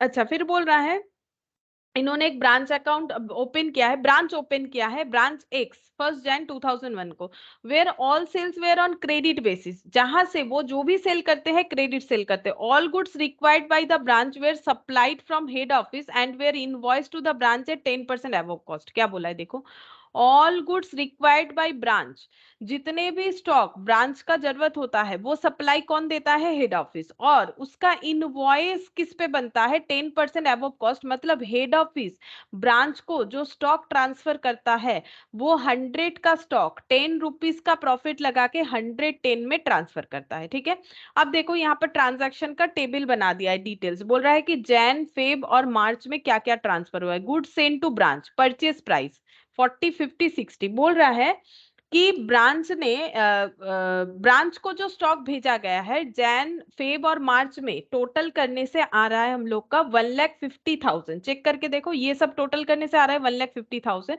और sales as shown by the branch monthly report, branch जो मंथली रिपोर्ट करता है वहां से 3 मंथ्स का जो सेल्स का डिटेल्स आया है वो कुछ इतना आ रहा है। ये हो गया हम लोग का 8 + 2 10, 80 और 55 मतलब कितना हो जाएगा, 80 और 55,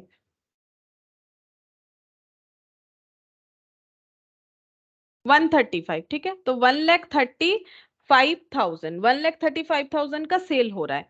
अच्छा, cash receipt from debtor and remittance to head office, cash receipt हुआ है डेटर से और जो हेड ऑफिस को रेमिट हुआ है वो कुछ इतना है। टोटल कर लो 20 + 35, 55, ये हो गया 1,06,000 हो रहा है। ठीक है, अच्छा, returns to head office, head office को रिटर्न हुआ है इनवॉइस प्राइस जो है ब्रांच का उस बेसिस पे। मतलब ये बात क्यों आ रहा है पता है, हेड ऑफिस 100 का स्टॉक 110 में सेंड करता है, तो ब्रांच ने जो स्टॉक रिटर्न किया है ये क्वेश्चन में ये कौन सा वैल्यू दिया हुआ है, क्या ये 100 वाला वैल्यू दिया हुआ है, 110। बोल रहा है कि इनवॉइस प्राइस टू ब्रांच, मतलब ब्रांच को जिस लोडिंग लगा के, इनवॉइस प्राइस मतलब क्या, कॉस्ट प्लस लोडिंग, जो लोडिंग लगा के यानी जो प्रॉफिट लगा के जिस तरीके से भेजा गया था उस बेसिस का ये वैल्यू है। मतलब ये इक्विवेलेंट टू 110 वाला प्राइस का बात हो रहा है। ये यहाँ पर ब्रैकेट में दे दिया, नहीं तो हमें कैसे समझ में आएगा कि ये कौन सा अमाउंट दे रखा है।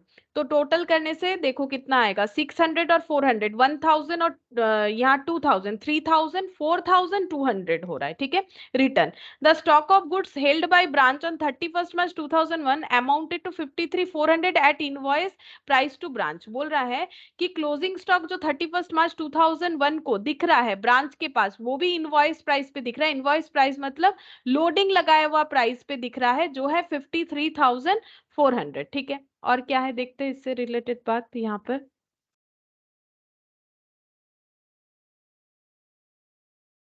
Record this transaction in the head office books, बोल रहा है हेड ऑफिस के बुक्स में इसे रिकॉर्ड करो। मतलब कंफर्म है कि ये इंडिपेंडेंट ब्रांच नहीं है, ये डिपेंडेंट ब्रांच है। ठीक है, अभी तो हम लोगों ने इंडिपेंडेंट पढ़ा नहीं है, लेकिन मैंने ये भी तो तुम लोग को पहले भी बोला था ना कि जब भी तुम लोग ब्रांच का क्वेश्चन करोगे पहले देख लेना है इंडिपेंडेंट है कि डिपेंडेंट। उसके लिए ये लैंग्वेज काफी है कि हेड ऑफिस के बुक्स में ब्रांच का अकाउंट ओपन करना है। ठीक है, showing balances as on 31st March 2001 and the branch gross profit for the 3 months ended on that date। और बोल रहा है कि ब्रांच का प्रॉफिट भी दिखा दो। ठीक है, कितना होगा, all working should form part of your solution, सारे वर्किंग, अगर हम लोग कुछ भी वर्किंग बनाएंगे तो इसे कंसिडर किया जाएगा हमारे सोल्यूशन का पार्ट बोल के। ठीक है, क्वेश्चन यहीं पर खत्म। इस क्वेश्चन में हमें बोला नहीं कि कौन से मेथड से करना है। ठीक है, अगर हमें बोला नहीं है हम लोग कोई भी मेथड से कर सकते हैं, सारे मेथड से आंसर जो है एक ही जैसे आते हैं। ठीक है, लेकिन इग्नोर जरूर करो तुम लोग स्टॉक एंड डेटर मेथड, क्योंकि वहां पर 7 लेजर्स प्रिपेयर करना पड़ता है और उसका अलग अलग एंट्री का जो सिस्टम है वो भी थोड़ा सा मतलब डिफिकल्ट है, मान सकते हैं। ठीक है, तो इसीलिए अगर हमारे पास ऑप्शन हमें दे देना कि कोई भी मेथड से बनाओ तो मुझे लगता है कि स्टॉक डेटर मेथड हमें अवॉइड कर देना चाहिए। बाकी दोनों मेथड में से कोई भी एक मेथड से कर सकते हो। और मुझे लगता है कि सबसे आसान मेथड जो है वो हम लोग का ये वाला मेथड है। क्यों, क्योंकि इसमें एक ही अकाउंट बनाने से काम हो जाता है। ठीक है, मतलब जो है डेटर मेथड का हम बात कर रहे हैं, जो आज मैंने सिखाया ये तो आसान है ही, ये तो ट्रेडिंग पीएल मेथड है, लेकिन डेटर मेथड से हम इसीलिए बोल रहे हैं क्योंकि डेटर मेथड में एक ही अकाउंट में सारे काम हो जाते हैं, ठीक है। तो हम इसको प्रेफर करते हैं कि डेटर मेथड से करके दिखाने के लिए। बाकी तुम लोग एक बार घर पे इसे ट्रेडिंग पीएल से भी करके देख सकते हो, स्टॉक डेटर मेथड से भी करके देख सकते हो, सभी से सेम आंसर आएगा, क्योंकि यहाँ कुछ नहीं बोला है तो हम डेटर मेथड से बना के दिखाते हैं। डेटर मेथड मतलब जो लास्ट दिन हम लोगों ने सीखा था, हम एक बार याद दिला देते हैं क्यों मैंने डेटर मेथड लिया, ताकि तुम लोग लास्ट दिन वाला मेथड ना भूल जाओ। डेटर मेथड में हमें क्या करना है, ब्रांच को डेटर के तरह ट्रीट करना है। डेटर का ओपनिंग एसेट, डेटर का ओपनिंग लाइबिलिटी, डेटर से जो भी रिसीवेबल होगा, डेटर को जो भी पेएबल होगा, ठीक है, जो भी मतलब जो हम लोगों को ब्रांच से रिसीव हो रहा है, जो हम लोग ब्रांच को पे कर रहे हैं, ये सारे डिटेल्स हमें लिख देने हैं। तो और ये ट्रीट करना है कि ब्रांच का एसेट हेड ऑफिस का एसेट, ब्रांच का लाइबिलिटी हेड ऑफिस का लाइबिलिटी। ये देखो इस मेथड से, मतलब ये जो यहाँ पर फॉर्मेट है, इस फॉर्मेट में होना चाहिए। फॉर्मेट शायद आगे कहीं लिखा होगा मैंने, हाँ ये देखो debtor method to given by receipt, ये फॉर्मेट में हम लोग बनाएंगे। अच्छा चलो बना लेते हैं यहाँ पर। In the books of Sellwell, in the books of Sellwell branch account, देखो एक बार रिकॉल भी हो जाएगा ये वाला मेथड।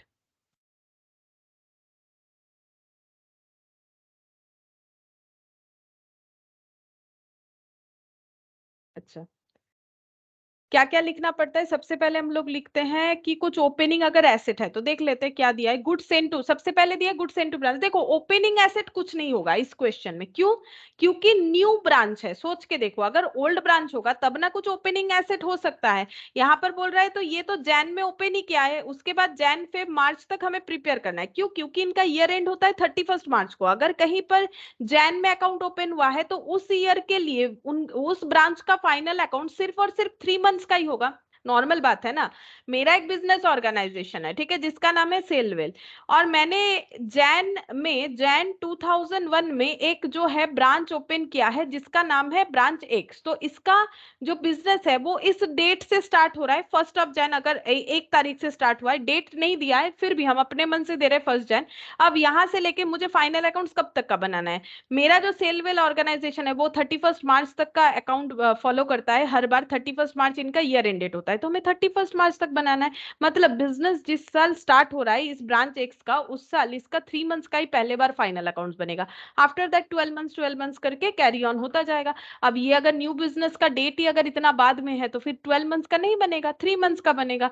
तो इसमें कोई प्रॉब्लम नहीं है, जितने दिन का होगा उतने दिन का ही लिखेंगे। तो इसका कुछ ओपनिंग होगा ही नहीं, ना तो एसेट ना तो लाइबिलिटी। अभी तो बिजनेस स्टार्ट किया है तो ओपनिंग एसेट कहां से आएगा, जो भी है वो सब न्यू है। तो गुड सेंड टू ब्रांच, तो हमें क्या लिखना पड़ता है, ये देखो मेथड देखते जाओ। टू गिवन मतलब हेड ऑफिस अगर ब्रांच को कुछ भी दे रहा है तो लिखना पड़ेगा। तो यहाँ पर लिखेंगे क्या दे रहा है, स्टॉक दे रहा है बेचने के लिए, to good send to branch, तो यहाँ पर लिखेंगे to good send to branch, ठीक है। अब कितना दे रहा है उसका देखो क्या वैल्यू दे रखा है, 40 50 60, टोटल करने से होता है 1,50,000, लेकिन ये कितने प्राइस में देता है, 10% एबव कॉस्ट। तो हमें यहाँ पर लिखना पड़ेगा 1,50,000 प्लस 1,50,000 इंटू 10%, तो ये हो जाएगा 15,000। 15,000 और 1,50,000 यानी 1,65,000। देखो मैंने एक पॉइंट भी लिखवाया था, लेकिन उसके साथ कंफ्यूज मत हो जाओ। मैंने यहाँ पर एक पॉइंट लिखवाया था, ये देखो यहाँ पर transaction between branch and any third party will not in this record, ये नहीं, ये देखो transaction only between head office and branch at actual cost price, ठीक है। एक्चुअल कॉस्ट प्राइस का मतलब ये देखो, वैसे तो ये एक्चुअल कॉस्ट प्राइस है, मेरा बात समझो। ये देखो हेड ऑफिस ने कितने में स्टॉक परचेस किया है, 40,000 50,000 60,000, लेकिन वो इतने में थोड़ी ना ब्रांच को देगा। ब्रांच को 10%, इस पे 10% लगा के देगा, इस पे भी एक्सेस 10% लगा के देगा, इस पे भी एक्सेस 10% लगा के देगा। तो ये जो प्राइस है 40 50 60, ये हेड ऑफिस का एक्चुअल कॉस्ट प्राइस है, लेकिन ब्रांच का एक्चुअल कॉस्ट प्राइस कितना है, 44,000। अगर हम लोग 10% ऐड करेंगे 55,000, अगर 10% ऐड करेंगे 66,000। तो ये क्या है, ये ब्रांच का एक्चुअल कॉस्ट है, ठीक है। तो हम लोग किसका अकाउंट बना रहे हैं? डेटर का, यानी ब्रांच का, जिसको हम लोग डेटर की तरह ट्रीट कर रहे हैं। तो हम लोगों को ये देखना है कि हम लोगों ने डेटर को कितने का सेल किया है, ठीक है। वैसे ही यहाँ पर हमें देखना पड़ेगा कि ब्रांच को हम लोगों ने जितने में सेल किया है वो प्राइस लिखना पड़ेगा, क्योंकि ब्रांच के लिए तो यही उसका कॉस्ट है जितने में उसने परचेस किया। जैसे आज अगर तुम लोग मार्केट में जाके एक मान लो 20 रुपीज का पेन ले रहे हो, तो तुम लोगों के लिए पेन का कॉस्ट 20 रुपीज है, लेकिन जो सेलर है वो मान लो वो पेन खरीदा था 15 में, तुम लोग को 20 में बेचा, तो उसके लिए कॉस्ट 15 है, लेकिन तुम लोगों के लिए 20 है। वैसे ही हेड ऑफिस के लिए कॉस्ट 40,000 है, लेकिन ब्रांच के लिए 44,000 है कॉस्ट, ठीक है। और ये देखो, ये जो 40,000 है ये है हेड ऑफिस का कॉस्ट, ठीक है। 44,000 है ब्रांच का कॉस्ट और 44,000 है हेड ऑफिस का सेल प्राइस, ठीक है। 44,000 हेड ऑफिस का सेल प्राइस है, 40,000 हेड ऑफिस का कॉस्ट प्राइस है और 44,000 ब्रांच का कॉस्ट प्राइस है, ब्रांच ने जितने में परचेज किया है, ठीक है। कॉस्ट मतलब जितना खर्चा इनकट करना पड़ रहा है कोई भी चीज को परचेज करने के लिए, ठीक है। तो ये हम लोगों का यहाँ पर, इसीलिए मैंने डायरेक्टली 1,50,000 लिखे, 1,65,000 लिख दिया। नेक्स्ट देखो, बोल रहा है sales as shown by the branch monthly report. Sale करके जितना आया है, यहाँ पर हमें सेल नहीं लिखना पड़ता है। सो याद करके देखो, जब हम लोगों ने ये मेथड सीखा था तो मैंने बताया सेल नहीं लिखना है, हमें क्या लिखना है, डेटर से कितना हमें रिसीव होगा, रिसीव्ड अमाउंट लिखना होता है, ठीक है। रिसीव्ड अमाउंट लिखना होता है, तो देखेंगे रिसीव्ड कितना है। यहाँ पर ये देखो दिया है, cash received from debtor and remitted to head office 20, 51 और 35। चलो ये लिख लेते हैं यहाँ पर। बाई, अच्छा लोडिंग को एलिमिनेट करना पड़ेगा, वो तो लिखना पड़ेगा। ये देखो, by goods sent to branch. अब देखो लोडिंग को क्यों एलिमिनेट करेंगे, लोडिंग को एलिमिनेट नहीं करेंगे तो प्रॉफिट तो गलत दिखेगा, ठीक है। तो हमें लोडिंग एलिमिनेट करना पड़ेगा। ये हो गया हम लोग का 15,000। लोडिंग एलिमिनेट हम लोगों ने स्टॉक डेटर में भी देखा था, और इसके पहले मैंने जो भी तुम लोग को डेटर मेथड से क्वेश्चन करवाए थे वो एक भी हम लोग का जो है लोडिंग रिलेटेड क्वेश्चन था नहीं, ठीक है। तो इसीलिए मैंने कहीं पर भी लोडिंग को एलिमिनेट नहीं किया था। लास्ट क्लास में हम लोगों ने जो भी क्वेश्चन किया था ना, एक भी ऐसा क्वेश्चन नहीं था जो कि लोडिंग रिलेटेड था, इसीलिए हम लोग को लोडिंग का डेटा लिखना नहीं पड़ा। लेकिन यहाँ पर हमें एक क्वेश्चन मिल गया जिसमें लोडिंग रिलेटेड आइटम है, तो हम लोग क्या करेंगे, लोडिंग को जो है एलिमिनेट करेंगे, जैसे हम लोग स्टॉक डेटर मेथड में करते हैं, ठीक है। जैसे हम लोग स्टॉक डेटर मेथड में करते हैं, ताकि ऑर्गेनाइजेशन का ट्रू प्रॉफिट हमें पता चले, क्योंकि एक्चुअली जो मतलब कॉस्ट है स्टॉक का जो वैल्यू है वो तो 1,50,000 है। तो इधर लिखेंगे तो वो सही सही 1,50,000 दिखेगा। ये देखो 1,65,000 और इधर 15 एलिमिनेट होके 1,00,000 हो गया, 1,50,000, तो वो हमारा ट्रू कॉस्ट दिखाएगा। अच्छा, उसके बाद जो कैश रिसीव्ड हुआ है, रेमिटेंस हुआ है बाई बैंक, रेमिटेंस। अच्छा, रेमिटेंस कितना है देखते हैं, 20, 15, 35, 20, 51, 35।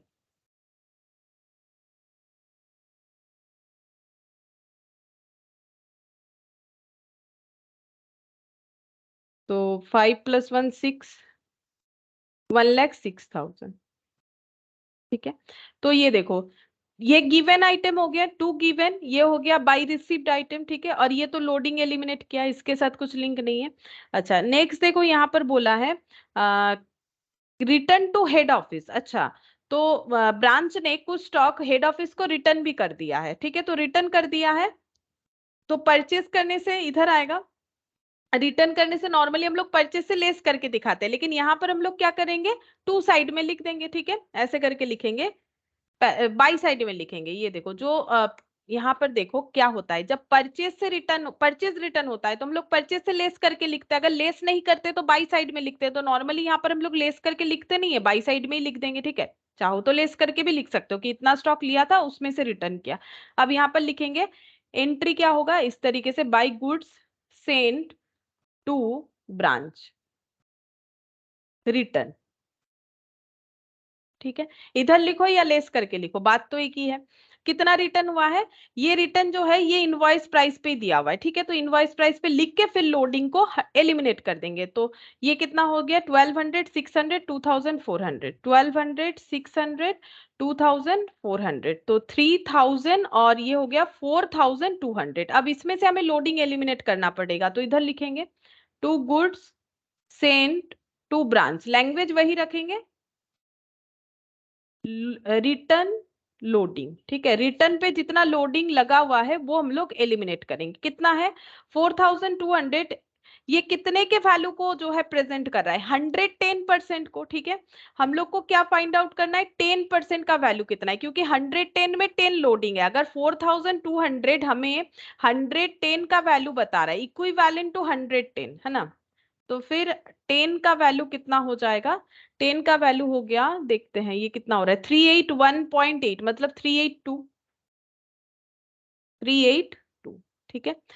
तो ये स्टॉक भेजा गया, उसका लोडिंग, ये रेमिटेंस आया, ये स्टॉक रिटर्न हुआ और उसका लोडिंग। जिधर डेटा लोडिंग के साथ लिखा हुआ रहता है, जस्ट उसके ऑपोजिट साइड में हमें लोडिंग एलिमिनेट करना पड़ता है। ये हम लोग स्टॉक डेटर मेथड में देखे थे, जब हम लोग ब्रांच एडजस्टमेंट अकाउंट कर रहे थे, तब मैंने ये कंसेप्ट बताया था क्यों लिखना पड़ता है, ठीक है। तो सेम इसी तरीके से यहाँ भी होगा। अच्छा, नेक्स्ट देखते हैं क्या दिया हुआ है। क्लोजिंग स्टॉक दे रखा है 53,400, तो ये भी लिख लेते हैं, बाई बैलेंस सीडी, ठीक है। ये क्या लिख रहे हैं, ये हम लोग लिख रहे हैं, ये देखो क्लोजिंग स्टॉक का value by balance CD, asset, closing asset जो भी रहेगा। तो यहाँ तो स्टॉक दिख रहा है तो स्टॉक लिखेंगे। स्टॉक कितना है 53,400 और ये इनवॉइस प्राइस पे है। तो अगर ये इनवॉइस प्राइस पे है तो इसका लोडिंग हमें इधर एलिमिनेट करना पड़ेगा, टू क्लोजिंग स्टॉक रिजर्व बोल के। 53,400 ये कितने का वैल्यू रिप्रेजेंट कर रहा है, 110 का, क्योंकि 110 जो है ये हम लोग का इनवॉइस प्राइस है और ये भी इनवॉइस प्राइस है। तो हम लोग बोल सकते हैं 110 इनवॉइस प्राइस है तो उस पे लोडिंग है 10 रुपीज। तो 53,400 अगर इनवॉइस प्राइस पे है, उस पे लोडिंग कितना है वही तो निकाल रहे यूनिटरी मेथड से। तो 53,400 into 10 divided by 100, sorry divided by 110, 4854, 4855 कर देते हैं, क्योंकि 54.5 है तो मैंने ये 55 कर दिया। तो ये हो गया क्लोजिंग स्टॉक रिजर्व। अच्छा, नेक्स्ट देखते हैं और क्या बोला था। और कुछ नहीं बोला था, ये सारे ट्रांजैक्शन को रिकॉर्ड करना है, बस यही बोला था, ठीक है। टोटल कर लेंगे,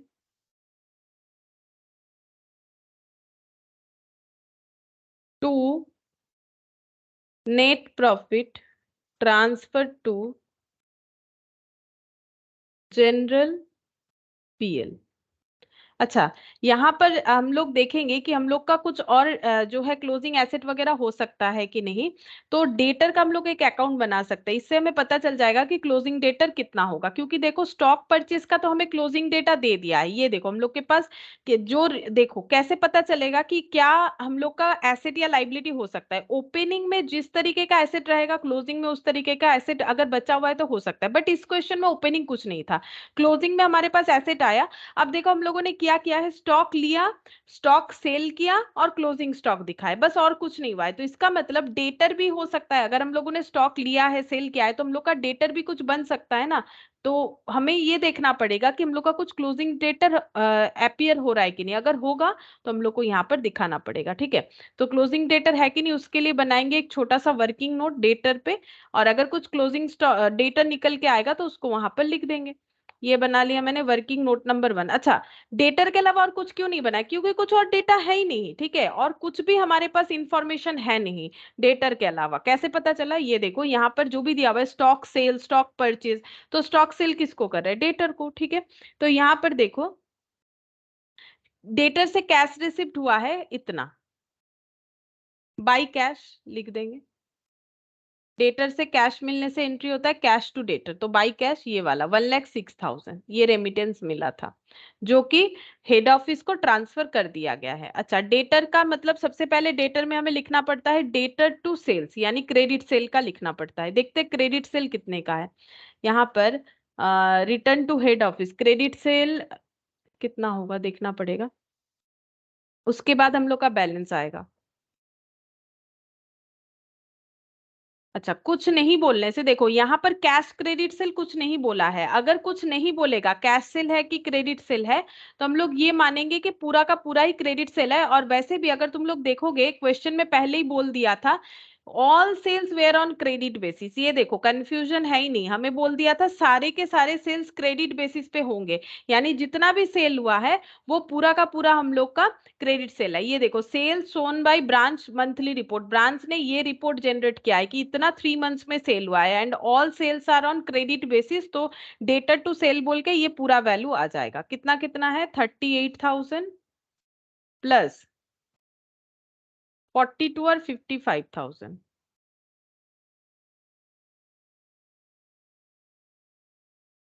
96 और 38, देखते हैं कितना होगा। 1,30,000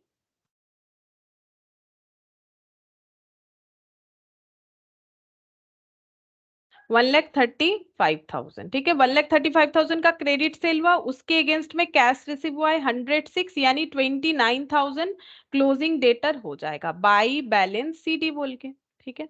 इस तरीके से कैलकुलेट होगा।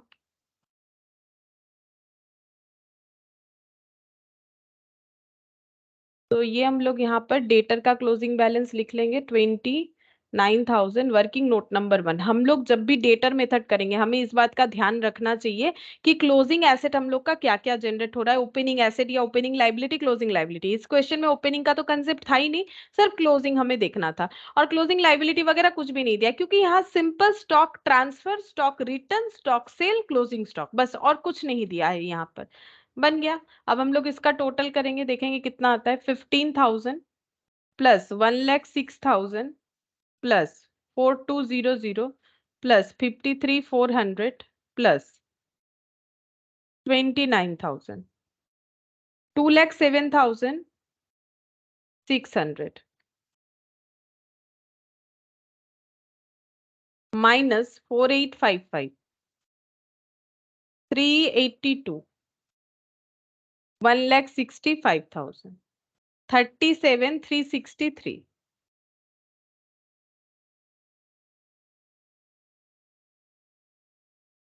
ठीक है, 37,363। अब इसी क्वेश्चन को अगर तुम लोग जो है ट्रेडिंग पीएल मेथड से या स्टॉक डेटर मेथड से करोगे तो भी तुम लोग का आंसर यही आना चाहिए, ठीक है, लेकिन इससे सबसे जल्दी होता है। अच्छा, नेक्स्ट हम लोग कौन सा क्वेश्चन कर सकते हैं? नेक्स्ट हम लोग करेंगे ये वाला इलास्ट्रेशन 5, ठीक है। यहाँ पर हमें क्या बोला है, लास्ट लाइन देख लो एक बार। ये यहाँ पर हम लोग को बोल रहा है कि ascertain the profit earned bye the branch during the year, branch से कितना प्रॉफिट अर्न हुआ है वो बताओ। Branch stock reserve in respect of unrealised profit, जो प्रॉफिट अनरियलाइज्ड रह रहा है वो कितना है, मतलब स्टॉक रिजर्व फाइंड आउट करने बोला है। देखते हैं कुछ मेथड बोला है कि नहीं। Following is the information of Jammu branch of based New Delhi for the year ending 31st March 2002 from the following goods are invoiced to the branch at cost plus 20%। बोल रहा है कि इंफॉर्मेशन से पता चल रहा है कि जो ब्रांच है वो उसको स्टॉक कैसे भेजा जाता है, कॉस्ट प्लस 20%। मतलब हेड ऑफिस अगर कोई स्टॉक 100 में परचेस करता है तो ब्रांच को वो ट्रांसफर करता है 120 में। The sale price is cost plus 50%, और जो सेल प्राइस है वो है कॉस्ट प्लस 50%, यानी 150। ये सेल प्राइस है किसके लिए, ब्रांच के लिए। मतलब ब्रांच को इंस्ट्रक्शन दिया गया है कि ब्रांच के पास जो भी स्टॉक आएगा उसको उसे 150 में सेल करना है। देख लो, बोल रहा है गुड्स इनवॉइस्ड होता है 20% प्रॉफिट लगा के, फिर सेल प्राइस बताया गया है कि जो कॉस्ट है उस पे 50% लगा के बेचना है, ठीक है। ये किसने डिसाइड किया? ये सारी बात हेड ऑफिस ही डिसाइड करेगा। ब्रांच कितने में सेल करेगा वो डिसीजन ऑलवेज हेड ऑफिस ही लेगा, ब्रांच कैसे ले सकता है, ठीक है। तो यहाँ पर बता रहा है हेड ऑफिस अपना इंफॉर्मेशन कि हम गुड्स जब ट्रांसफर करते हैं तो 100 का गुड्स 120 में ट्रांसफर करते हैं, और सेल प्राइस डिसाइड कर रखे हैं अगर 100 का स्टॉक है तो 150, ठीक है। तो सेल प्राइस है cost plus 50%। Stock as on 1/4/2001 invoice price पे दिया हुआ है, मतलब ये 120 का वैल्यू है। इनवॉइस प्राइस ये वाला है। स्टॉक जो ओपनिंग स्टॉक है किसके पास, ब्रांच के पास, वो कितना है 2,20,000, ये इनवॉइस प्राइस पे। Goods send during the year, invoice price. Head office ने ब्रांच को कितना स्टॉक ट्रांसफर किया है 11 लाख, ये भी इनवॉइस प्राइस पे दिया है। मतलब ये cost plus profit, cost plus profit या लोडिंग बोलो वो लगाया हुआ है। सेल्स क्या है, ब्रांच ने इतना, एक्सपेंसेस हुआ है ब्रांच पे 45,000 का। हम लोग को ब्रांच का प्रॉफिट और जो क्लोजिंग स्टॉक रिजर्व वगैरह है वो कैलकुलेट करके दिखाना है। Closing stock reserve, opening stock reserve, all kind of stock reserve भी हमें कैलकुलेट करके दिखाना है। स्टॉक रिजर्व का मतलब ही होता है अनरियलाइज प्रॉफिट, और अनरियलाइज प्रॉफिट क्या होता है, ये एकदम स्टार्टिंग डे पे ही मैंने बताया था कि जब हेड ऑफिस ब्रांच को स्टॉक में प्रॉफिट लगा के ट्रांसफर करता है तो उसे पता रहता है कि कितना प्रॉफिट जो है एक्चुअली हो रहा है। जैसे कि 100 का स्टॉक जब 120 में ट्रांसफर कर रहा है, उसे पता है कि 20 रुपीज का मैंने लोडिंग लगाया है, और अगर वो ब्रांच उसे 150 में सेल कर रहा है तो ब्रांच को लग रहा है 30 रुपीज का प्रॉफिट है, लेकिन एक्चुअली प्रॉफिट 50 रुपीज का हो रहा है ऑर्गेनाइजेशन का। अब अगर ब्रांच कोई भी स्टॉक नहीं बेच पाता है तो उस पर जितना प्रॉफिट रह जाता है उसे हम लोग क्या बोलते हैं, अनरियलाइज प्रॉफिट। ठीक है, क्योंकि वो रियलाइज्ड नहीं हुआ, नहीं बेच पाया तो रियलाइज नहीं हुआ। और वैसे भी प्रूडेंस नेचर के लिए हम लोग इसको पढ़े थे, अगर तुम लोग देखोगे तो पता चलेगा, जहां पर मैंने प्रूडेंस नेचर के बारे में समझाया था। अभी यहाँ पर है कि नहीं मुझे तो याद नहीं आ रहा है। अगर इसी, हाँ ये देखो,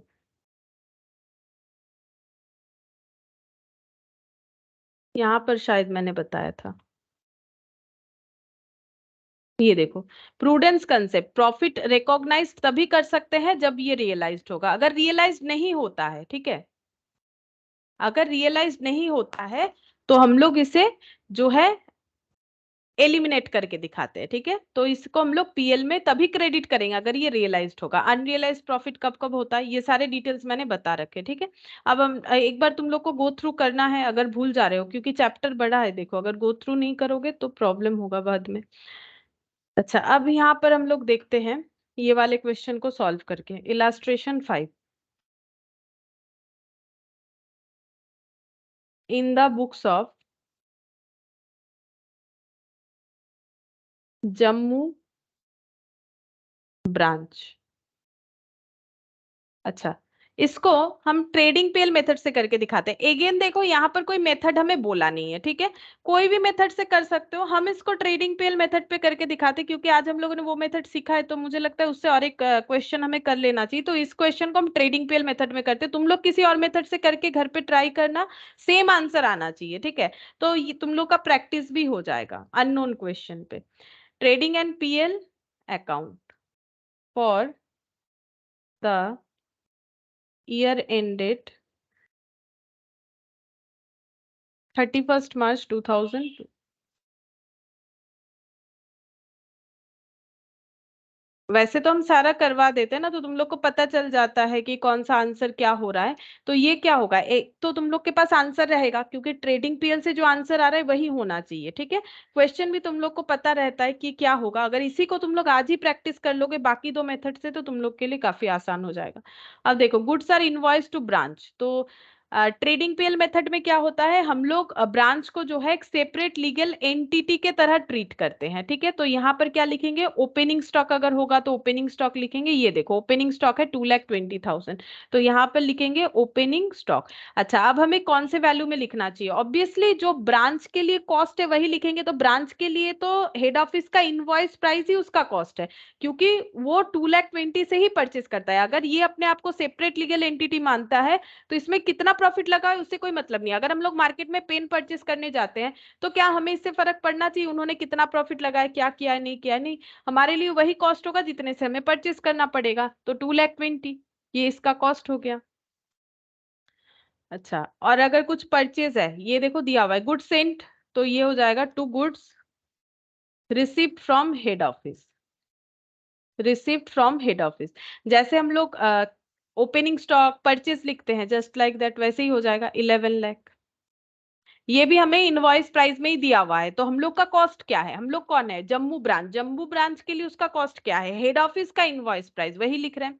सेल्स 12 लाख, तो यहाँ पर लिख देंगे बाई सेल्स। अब यहाँ पर दिया नहीं है कैश क्रेडिट, तो सिर्फ सेल दिया है तो सिर्फ सेल बोल के लिखेंगे। उसके बाद यहाँ पर एक्सपेंसेस, तो एक्सपेंसेस कुछ नहीं बोलेगा तो इनडायरेक्ट, तो ये पीएल में जाना चाहिए, टू एक्सपेंस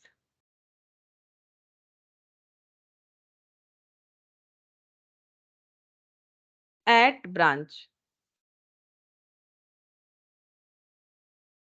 45,000।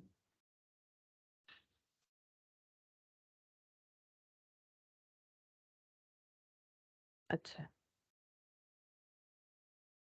बस और तो यहाँ कुछ नहीं दिया है। अब हम लोग को क्लोजिंग स्टॉक भी लिखना पड़ेगा। देखो, क्लोजिंग स्टॉक जब तक नहीं लिखेंगे, अगर कुछ क्लोजिंग स्टॉक है कि नहीं है वो तो हमें फाइंड आउट करना पड़ेगा ना। तो जब तक हमें वो नहीं मिलेगा हम लोग यहाँ पर प्रॉफिट हुआ है कि लॉस वो फाइंड आउट नहीं कर सकते हैं। तो चेक करके देखेंगे कि क्लोजिंग स्टॉक कुछ है नहीं है। ठीक है, कैसे चेक करेंगे, ये देखो यहाँ पर हम लोग वर्किंग नोट बनाते, कुछ ना कुछ हमें इंफॉर्मेशन जरूर मिलेगा। ठीक है, तो सबसे पहला वर्किंग नोट बनाते हैं। देखो, opening stock plus purchase minus COGS cost of good sold करने पे आ जाएगा क्लोजिंग स्टॉक। ठीक है, अच्छा तो ओपनिंग स्टॉक कितने का है, ओपनिंग स्टॉक है यहाँ पर लिखा हुआ है 1 लाख 2 लाख 20। ठीक है, परचेज 11 लाख। अच्छा, कॉस्ट ऑफ गुड सोल्ड मतलब जो स्टॉक बिक गया उसका कॉस्ट कितना है। तो देखो, जो स्टॉक बिक गया वो तो 12 लाख में बिका, ये क्या है, सेल प्राइस है। तो इसका कॉस्ट कैसे निकालेंगे, इससे प्रॉफिट एलिमिनेट करके। ठीक है, क्या हमें पता है इसमें कितना प्रॉफिट इंक्लूडेड है, बिल्कुल पता है।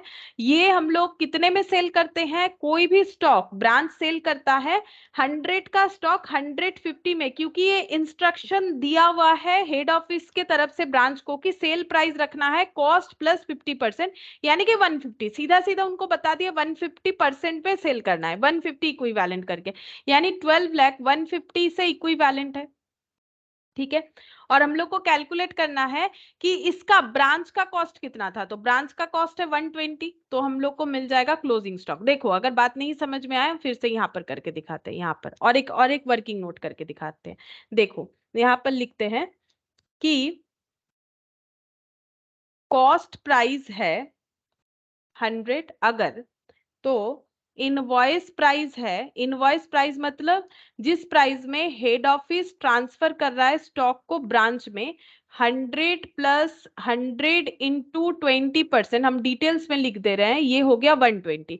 और सेल प्राइस, सेल प्राइस मतलब जिस प्राइस में ब्रांच सेल करता है कस्टमर को, ठीक है, वो कितना है, जिस प्राइस में ब्रांच सेल करता है कस्टमर को वो प्राइस है 100 प्लस 100 इंटू 50%, यानी कि 150। अगर तुम लोग सोच रहे हो कि ब्रांच तो बताता नहीं है कि उसने कितना लोडिंग लगाया, तो वो अगर हेड ऑफिस तो बताता नहीं है कि वो कितना लोडिंग लगाता है, तो अगर वो बता ही देगा कि 100 का चीज 150 में बेचो, तो उसे तो पता चल जाएगा कि 100 का चीज है और उसे 150 में बेचने के लिए बोला। ये तो देखो क्वेश्चन में बोला है इसीलिए इस तरीके से, लेकिन एक्चुअली क्या होगा, हेड ऑफिस थोड़ी ना बोलेगा 100 का चीज 150 में बेचो। हेड ऑफिस ये बोलेगा कि तुम्हारे पास जो स्टॉक गया है उसको तुम 150 में बेच दो। ठीक है, इसका मतलब ये जो कस्टमर को सेल हुआ है वो इक्विवेलेंट टू 150 है। ठीक है, अगर उसका कंपैरिजन करें तो वो इक्विवेलेंट टू 150 है। ठीक है, अब हम लोग को पूछा है कि इसका कॉस्ट कितना है, तो कौन सेल किया है, ब्रांच, तो ब्रांच का कॉस्ट कितना है, ब्रांच का कॉस्ट ये वाला है जिस कॉस्ट में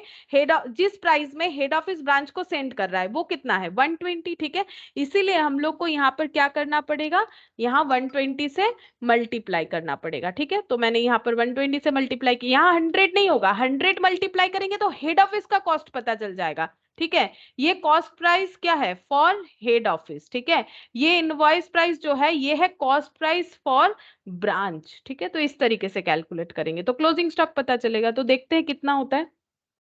ये हो गया 13,20,000 minus 12 lakh into 120 divided by 150, 9,60,000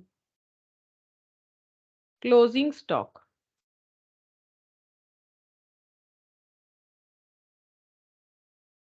3,60,000।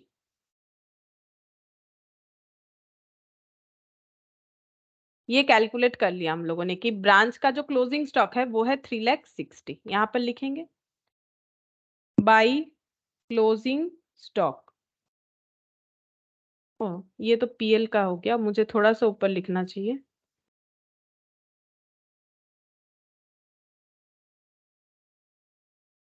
अब टोटल करेंगे तो ग्रॉस प्रॉफिट आ जाएगा 15,60,000 to gross profit balancing figure 11, 12, 13,20,000। 2,40,000। अब इसे ब्रॉट डाउन करेंगे बाई ग्रॉस प्रॉफिट 2,40,000 और एक्सपेंसेस बस एक ही आइटम दिया हुआ है, टू नेट प्रॉफिट।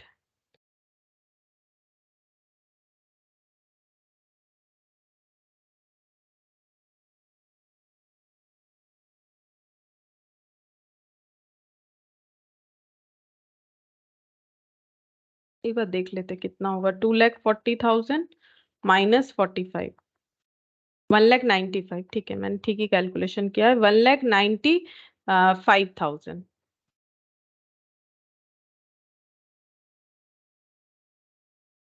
$2,40,000। ठीक है, अगर तुम लोग इसको किसी और मेथड से भी करके देखोगे तो देखना कि ये हम लोग का 1,95,000 ही आएगा।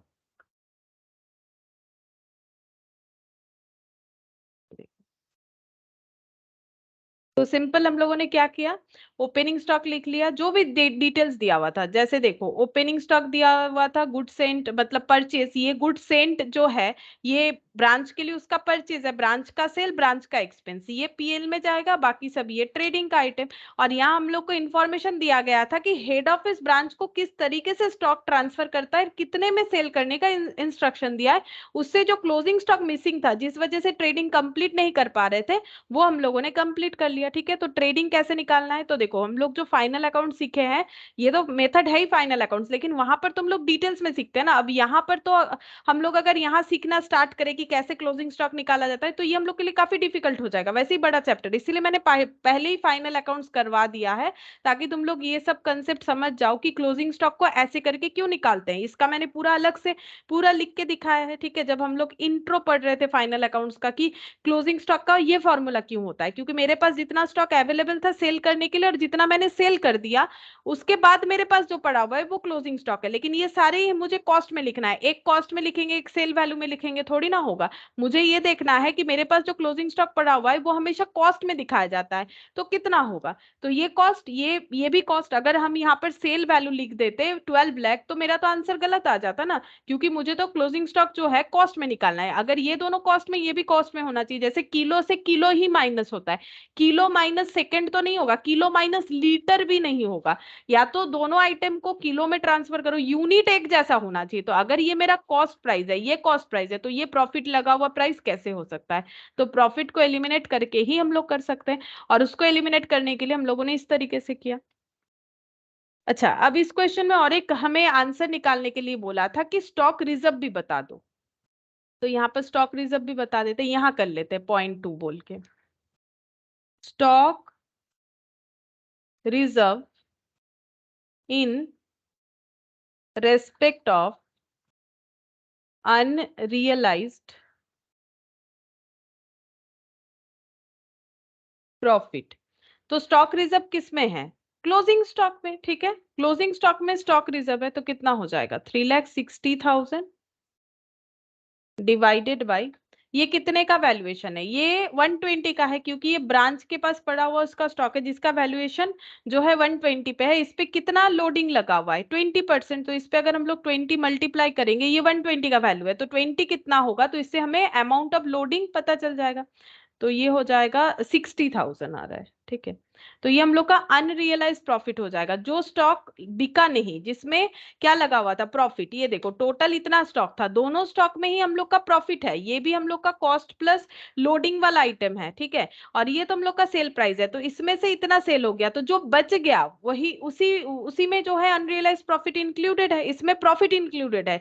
ये जो स्टॉक का वैल्यू आया ना, ये विथ प्रॉफिट आया, क्योंकि ये 120 का वैल्यू आया है, क्योंकि ये भी 120 पे रिकॉर्डेड है, ये भी 120 पे रिकॉर्डेड है, मतलब वैल्यूएशन के ये 150 पे रिकॉर्डेड है, ये 120 पे रिकॉर्ड करना पड़ेगा, क्योंकि जो जितने में परचेस किया है या फिर जितने में हमारा ओपनिंग स्टॉक था, वो दोनों से जितना सेल हो गया, जो बच गया वही तो मेरा क्लोजिंग स्टॉक होगा। तो ये सब तो वैल्यू कॉस्ट पे होना चाहिए, अगर कॉस्ट 120 के इक्विवेलेंट है तो हमें 120 के बेसिस पे लिखना चाहिए।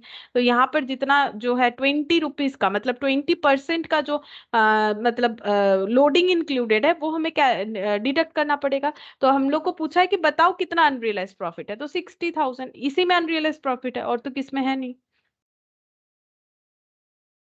अच्छा, नेक्स्ट देखो, ये वाला शायद हम लोगों ने किया है, ठीक है, स्टॉक डेटर मेथड में। अब हम लोग जो है इलास्ट्रेशन, एक मिनट, इलास्ट्रेशन 7 ये वाला कर सकते हैं। देखो इसमें क्या बोला है, कौन से मेथड से करने के लिए बोला है, एक बार देख लेते हैं।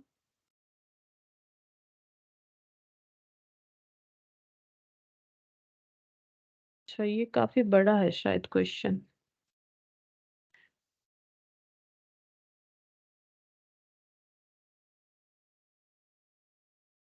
ये काफी बड़ा है क्वेश्चन हम लोग का।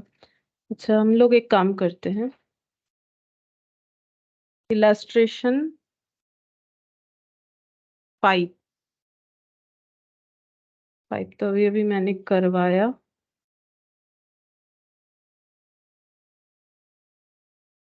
वो अभी स्टार्ट करेंगे तो खत्म करना मुश्किल हो जाएगा। क्वेश्चन नंबर 5 करते हैं, मतलब जो प्रैक्टिकल क्वेश्चन है वहां से क्वेश्चन नंबर 5 करके देख सकते हैं।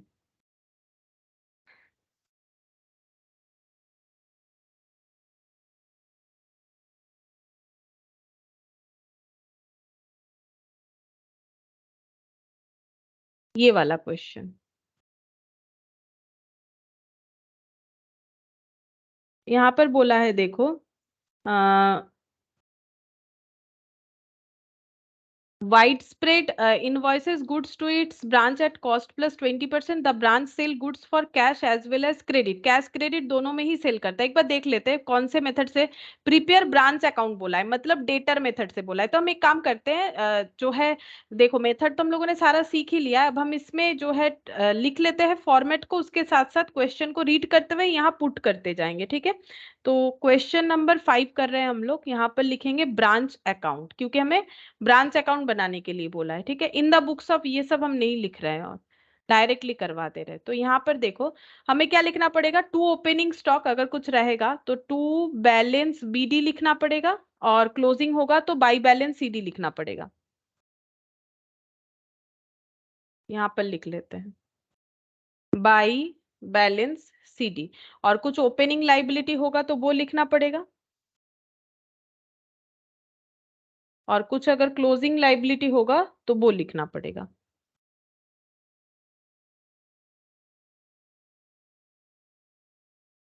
अच्छा, इनवॉइस करता है अपना स्टॉक ब्रांच को कॉस्ट प्लस 20% में। The branch sale goods for cash as well as credit, branch जो है कैश क्रेडिट दोनों में ही सेल करता है। The branch meets it's expenses out of cash collected from its debtor and cash sale and remits the balances of cash to head office after withholding 10,000 necessary for meeting immediate requirements of cash। क्या बोला है, देखो branch क्या करता है, अपने सारे expenses कैसे पे करता है, अपने ब्रांच में जो भी वो इनकम करता है, जो भी उसके पास कैश कलेक्शन होता है, डेटर से पैसा मिलता है या कैश सेल करके जो भी मिलता है, उस पैसे से अपना एक्सपेंसेस को पे कर देता है, और जो बाकी बच जाता है बैलेंस वो हेड ऑफिस को ट्रांसफर कर देता है, लेकिन 10,000 अपने पास रखने के बाद for meeting immediate requirement of cash.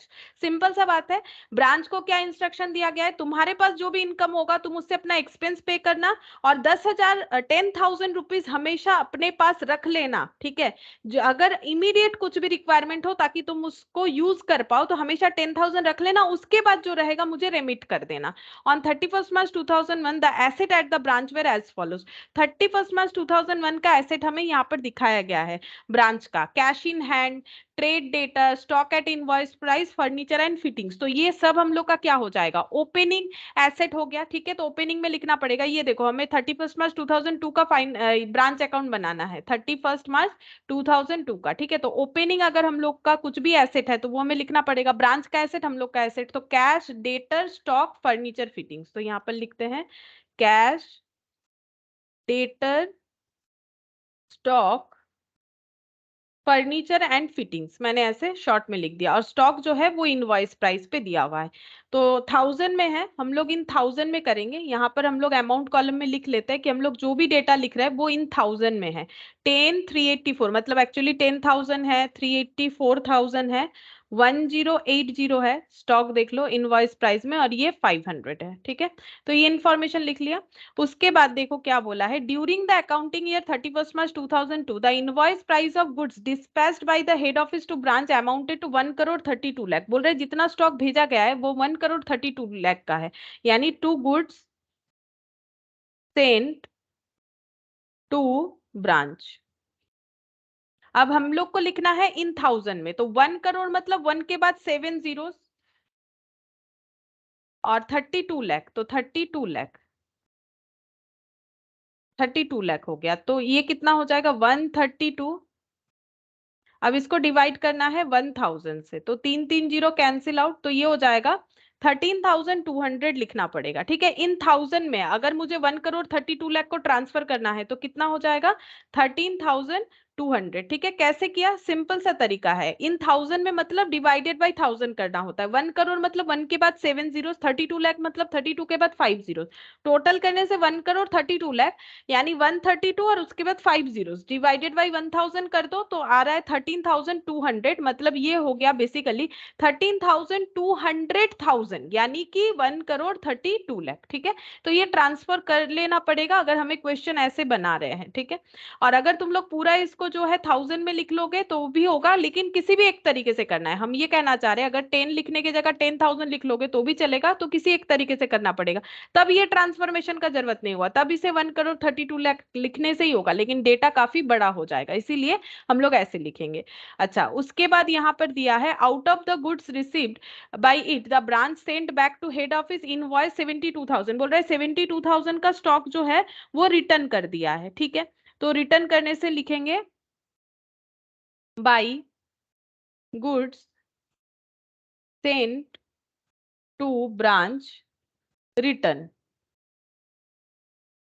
72,000 language में बोला है तो डिवाइडेड बाई 1000, यानी 72 होगा। मतलब 1000 में दिया हुआ है लेकिन हमें तो इन 1000 में लिखना है, तो 72 लिखेंगे। अगर 72,000 लिख दोगे तो गलत हो जाएगा। बाकी ट्रांजैक्शन दिया हुआ है, लेकिन पहले हम लोग स्टॉक रिजर्व को एलिमिनेट करेंगे। ओपनिंग स्टॉक का स्टॉक रिजर्व तो यहाँ पर एलिमिनेट करेंगे। यहाँ तो कुछ ओपनिंग एसेट है नहीं तो इसको हटा देते, ठीक है। क्वेश्चन में मुझे तो कुछ ओपनिंग एसेट मिला नहीं, ठीक है। इसके नीचे ही लिख देते स्टॉक रिजर्व, क्या होगा स्टॉक रिजर्व ऐसे करके लिख देते हैं। स्टॉक रिजर्व हो जाएगा 1080 डिवाइडेड बाय कितने में स्टॉक ट्रांसफर होता है, स्टॉक ट्रांसफर होता है हम लोग का 20%, तो ये 120 का वैल्यू है, इनटू मुझे 20 करना पड़ेगा, तब मुझे पता चलेगा कि कितना स्टॉक रिजर्व हो रहा है। तो 1080 invoice value of opening stock that represent 120 into 20 करने से हमें मिल जाएगा 180, ये हो गया स्टॉक रिजर्व। और जो गुड्स भेजा गया उसका, तो यहाँ पर लिखेंगे by goods Saint loading, loading या रिजर्व कुछ भी लिख सकते हो। ये भी हमें 120 को रिप्रेजेंट कर रहा है, हम लोग को 20 कैलकुलेट करके देना है। तो 13,200 डिवाइडेड बाय कितना हो जाएगा, ये 0 0 कैंसिल और डिवाइडेड बाय 6 करना पड़ेगा, यानी 2200। तुम लोग पूरा करके देखो तो भी उतना ही आएगा 2200। अच्छा, अब ये रिटर्न जो हुआ उसका रिजर्व लिखना पड़ेगा, to goods sent return loading. Loading हमेशा ऑपोजिटली एलिमिनेट करते जाना है। 72 डिवाइडेड बाई 120 इंटू 20 12 हो जाएगा। देखो ये 26 में 120 होता है, तो 72 डिवाइडेड बाई 6 करने से 12 हो जाएगा। तो इतना तक हम लोगों ने लिख लिया, ठीक है। यहां तक हम लोग का ट्रांजैक्शन कंप्लीट। फिर बोल रहा है कैश सेल क्रेडिट सेल, तो कैश सेल क्रेडिट सेल ये सबसे रेमिटेंस होगा, जिसको हम लोग लिखते हैं बाई बैंक रेमिटेंस, ठीक है। बाई बैंक बोल के हम लोग रेमिटेंस लिख लेंगे, जितना रेमिटेंस हो रहा है। बोल रहा है कैश सेल इतना है, क्रेडिट सेल इतना बोल रहा है। Cash collected by branch from credit customer, cash discount allowed to debtor, return by customer, bad debt return of expenses paid by branch. अच्छा, तो सबसे पहला बात है यहाँ पर हम लोग को कैलकुलेट करना पड़ेगा कि कितना हम लोग का रेमिटेंस है। देखो कैश सेल जो है वो तो हमारा रेमिटेंस का पार्ट होगा, क्रेडिट सेल रेमिटेंस का पार्ट नहीं भी हो सकता, क्योंकि क्रेडिट सेल में कितना हम लोगों ने रिसीव किया है वो तो देखना पड़ेगा। कलेक्शन फ्रॉम डेटर कितना है, हाँ बता दिया है, कलेक्शन फ्रॉम क्रेडिट कस्टमर है 28442, ठीक है ये बता दिया है। ठीक है, तो हम लोग यहाँ पर लिख सकते हैं आराम से रेमिटेंस कितना होगा। कैश सेल वाला रेमिटेंस होगा, जो कैश सेल किए हैं वो रेमिट हो जाएगा। कैश सेल कितना है 9700। कलेक्शन फ्रॉम डेटर वही हम लोग रेमिट कर सकते हैं, क्रेडिट सेल को पूरा रेमिट नहीं कर सकते हैं, जितना कस्टमर से कलेक्शन किया है उतना हम लोग रेमिट कर पाएंगे। ठीक है, तो ये देखो क्रेडिट सेल 3140 जरूर हुआ है, लेकिन कलेक्शन तो 2842 हुआ है, तो इतना ही रेमिट कर पाएंगे अपने हेड ऑफिस को। अच्छा, अब ये टोटल करने पे हो गया 12,542। अच्छा, अब यहां पर देखो एक्सपेंसेस पेड बाय ब्रांच जो है ये मुझे लेस करना पड़ेगा। इसका रीजन क्या है बताते हैं। देखो एक्सपेंसेस पेड बाय ब्रांच 842, तो लेस करने से हो गया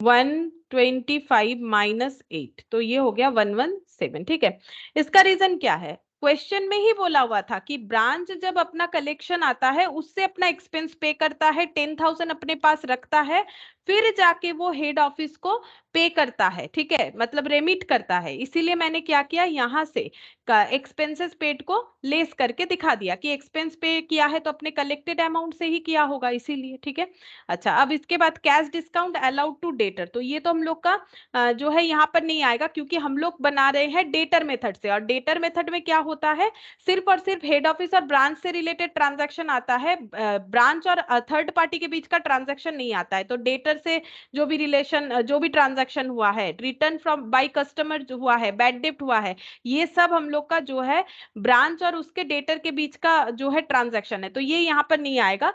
लेकिन अगर जरूरत पड़े तो हम लोग को, अगर क्लोजिंग डेटर वेटर निकालना पड़े तो हम लोग को कहाँ लिखना पड़ेगा, मेमो डेटर, यानी रफली जो अकाउंट बनाएंगे वहां पर। फिलहाल तो ये कहानी कहीं पर भी नहीं आएगा। 1 Jan 2002 the branch purchase a furniture for 1 lakh for which payment was made by the head office through a cheque. अच्छा, तो ब्रांच ने एक फर्नीचर खरीदा है जिसका पेमेंट जो है हेड ऑफिस ने किया है, कितने से, 1 लाख रुपीज से किया है। ठीक है, तो इसका एंट्री करना पड़ेगा। ये देखो ब्रांच, अगर ब्रांच के लिए हेड ऑफिस ने पे किया है तो इसका एंट्री करना पड़ेगा। एसेट परचेज हुआ है तो यहाँ पर लिखेंगे to bank payment for furniture.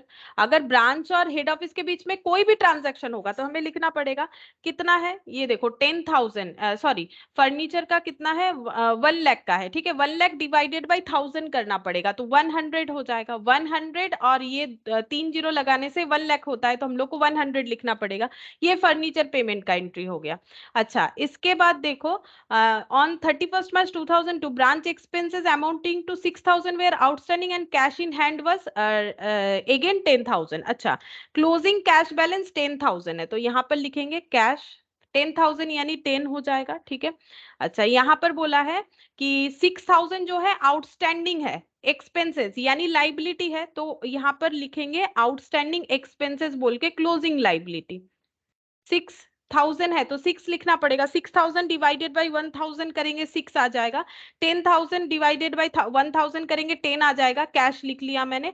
उसके बाद बोला है फर्नीचर पे 16% का डिप्रिशिएशन लग रहा है डिमिनिशिंग बैलेंस से, तो फर्नीचर का बचा हुआ बैलेंस कितना आ जाएगा। देखो फर्नीचर कितने का था, 100 का था। ठीक है, और उस पे अगर डिप्रिशिएशन लग रहा है 16%, तो लेस होने के बाद जितना बचेगा वही हम लोग का क्लोजिंग फर्नीचर का वैल्यू आ जाएगा। 100 इंटू 16% जितना भी आ रहा है -100, तो ये हो गया 84। फर्नीचर का 84 आ जाएगा। ठीक है, ये न्यू जो परचेस किया है हम लोगों ने, ये न्यू जो फर्नीचर परचेस किया है उसका डिटेल्स है। ठीक है, अच्छा उसके बाद यहाँ पर ब्रांच अकाउंट, बस और कुछ नहीं बोला है। लेकिन हम लोगों का जो ओल्ड फर्नीचर था वो तो हम लोगों ने सेल किया ऐसा नहीं बोला है, तो उसका भी हमें जो है वैल्यू निकालना पड़ेगा। तो ओल्ड फर्नीचर का कितना वैल्यू बच रहा होगा, तो स्टार्टिंग में था कितना 500, और इस पे भी डेप्रिशिएशन लगेगा, कुछ नहीं बोला है तो सेम रेट पे लगाएंगे, तो कितना हो जाएगा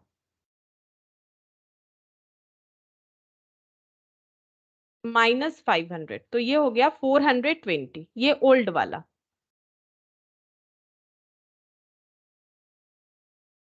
अच्छा, फर्नीचर फिटिंग्स हम लोग का हो गया। अच्छा, ये तो मैंने डेप्रिसिएशन लिख दिया कि बचा हुआ अमाउंट लिखा, नहीं बचा हुआ अमाउंट ही लिखा है। एक मिनट, कितना हो रहा है? 84 प्लस 420, 504 हो रहा है। एक मिनट रुको, अकाउंट ही बना लेते हैं, मुझे लगता है मेरा कोई कैलकुलेशन गलत हो रहा है। चलो फर्नीचर का अकाउंट बना लेते हैं। फर्नीचर का यहाँ पर लिखेंगे टू ओपनिंग बैलेंस 500। ये देखो ओपनिंग बैलेंस कितना है, 500 है, ठीक है। अच्छा, जो न्यू परचेज हुआ है टू बैंक, वो है हम लोग का 100। ये देखो न्यू परचेज हुआ है, इसका मैंने यहाँ एंट्री भी किया है 100। अब डिप्रिशिएशन लगाएंगे, बाई डिप्रिशिएशन 500 पे, ये ओल्ड वाले पे 16% करके पूरा 1 ईयर का, यानी 12/12 मंथ्स का, तो ये हम लोग का हो जाएगा 80। अच्छा हाँ, मैंने यहाँ पर ना एक गलती किया, यहाँ पर मैंने मंथ अप्लाई नहीं किया, इसी वजह से गलत दिख रहा है। ये ओल्ड वाला, और न्यू जो परचेस किया है वो तो हम लोगों ने जैन में परचेस किया है। ये देखो जैन, 1 जैन में परचेस किया है, तो जैन से लेके मार्च तक यानी 3 मंथ्स का लगना चाहिए, वो मैंने पूरा 12 मंथ्स का दिखा दिया है, इसीलिए वो गलत हुआ है। तो यहाँ पर हो जाएगा 4, ठीक है। ये 4 हो जाएगा, 3 से ये कैंसिल करो, 4 4 4 16, तो 100 का 4% 4 हो गया, तो बाई बैलेंस सीडी, इसी वजह से मेरा गलत आ रहा है। तो यहाँ पर बैलेंस करके निकल जाएगा, ये हो गया 600 -84। देखो 600 -84, total depreciation 516।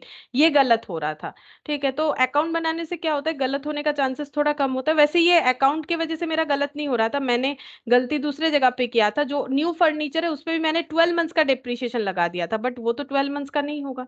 Furniture working note number 1 लिख देते हैं, 516 क्लोजिंग बैलेंस होना चाहिए फर्नीचर का, बस। और तो यहाँ पर स्टॉक स्टॉक का क्लोजिंग बैलेंस लिखना पड़ेगा अगर कुछ बच रहा है, और डेटर का।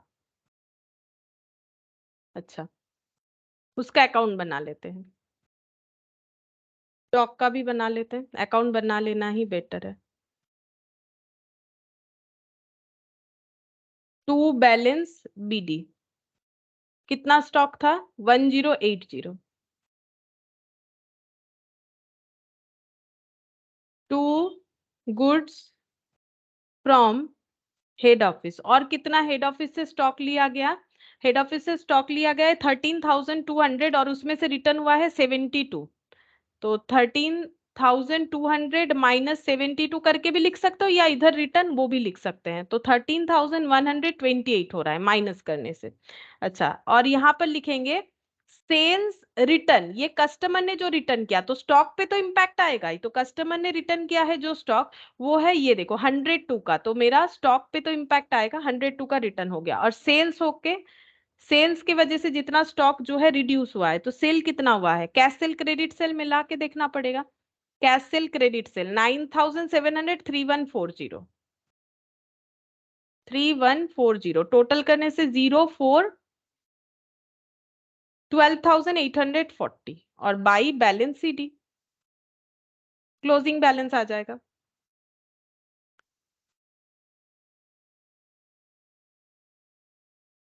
$14,310 आ रहा है, माइनस करने से आ जाएगा 1470, ठीक है। ये देखो चेक कर लो, मैंने यहाँ पर कर लिया है ओरली। 1080, 13,128 प्लस 102, 14,310 माइनस 12,840, 1470, ये हो गया क्लोजिंग स्टॉक 1470। ये वर्किंग नोट नंबर 2 हो जाएगा। अच्छा, उसके बाद वर्किंग नोट नंबर 3 से कैलकुलेट करेंगे कि डेटर कितना होगा। चलो डेटर बना लेते हैं, इधर बनेगा। एसेट है तो टू ओपनिंग, ओपनिंग एसेट हम लोग का ये देखो 384। अच्छा, अब डेटर से रिलेटेड जो भी ट्रांजैक्शन हुआ है, जैसे कि क्रेडिट सेल, क्रेडिट सेल हुआ है 3140। अच्छा, यहाँ पर कैश रिसिव्ड हुआ है, जो cash collection from debtor 2842, discount 58, by discount allowed, by written, return भी हुआ है, कस्टमर ने रिटर्न भी किया है 102 का स्टॉक, ठीक है। बैड डेप्ट हुआ है 37, 37, तो टोटल 0896, 6980 और तो कुछ था नहीं, तो by balance CD closing debtor आ जाएगा। तो टोटल कर लेते हैं 2842 5802 37 minus 6980 32842 plus 52 plus 102 plus 37 minus 698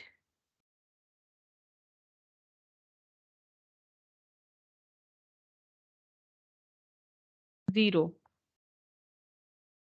ये क्या गलत हो गया? ओ ये 384 है, सॉरी ये 384 है। ये देखो ये 384 है, मैंने गलती से लिख दिया है डेटर का, ये देखो 384 था।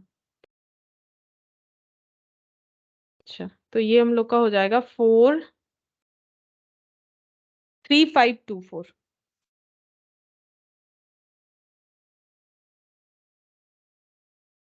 Minus 2842 minus 58 minus 102 minus 37 485। ठीक है, ये आ गया हम लोग का डेटर का क्लोजिंग बैलेंस 485। बस और कुछ नहीं लिखना होगा क्योंकि सारे डेटा जो है वो हम लोग लिख चुके हैं।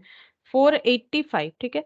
485 प्लस 1470 प्लस 516 प्लस 10, ठीक है। सेम ऐसा क्वेश्चन ही हम लोगों ने किया हुआ है ना।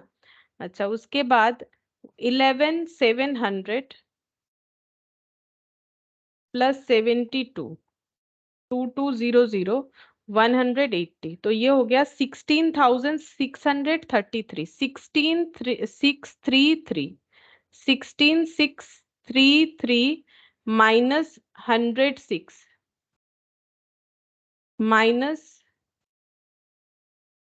13200 minus 500 minus 12 minus 1080 minus 384 minus 10 2341 10 384 1080 plus 500 plus 13212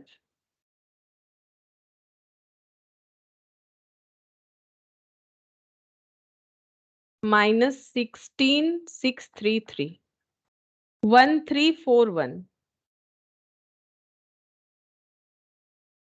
to net profit transfer to general PL. एक सेकेंड, एक मिनट रुको। 10 384 1080 500 13200 12।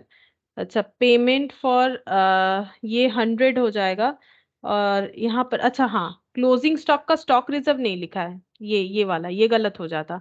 क्लोजिंग स्टॉक रिजर्व, तो इसीलिए ना आंसर मुझे लगा मिसमैच हो रहा है, वही हम चेक कर रहे हैं कि आंसर टैली नहीं हुआ। ये देखो स्टॉक का हमें क्लोजिंग स्टॉक का भी तो लिखना पड़ेगा ना, जो क्लोजिंग स्टॉक निकाला उसका भी तो हमें स्टॉक रिजर्व लिखना पड़ेगा।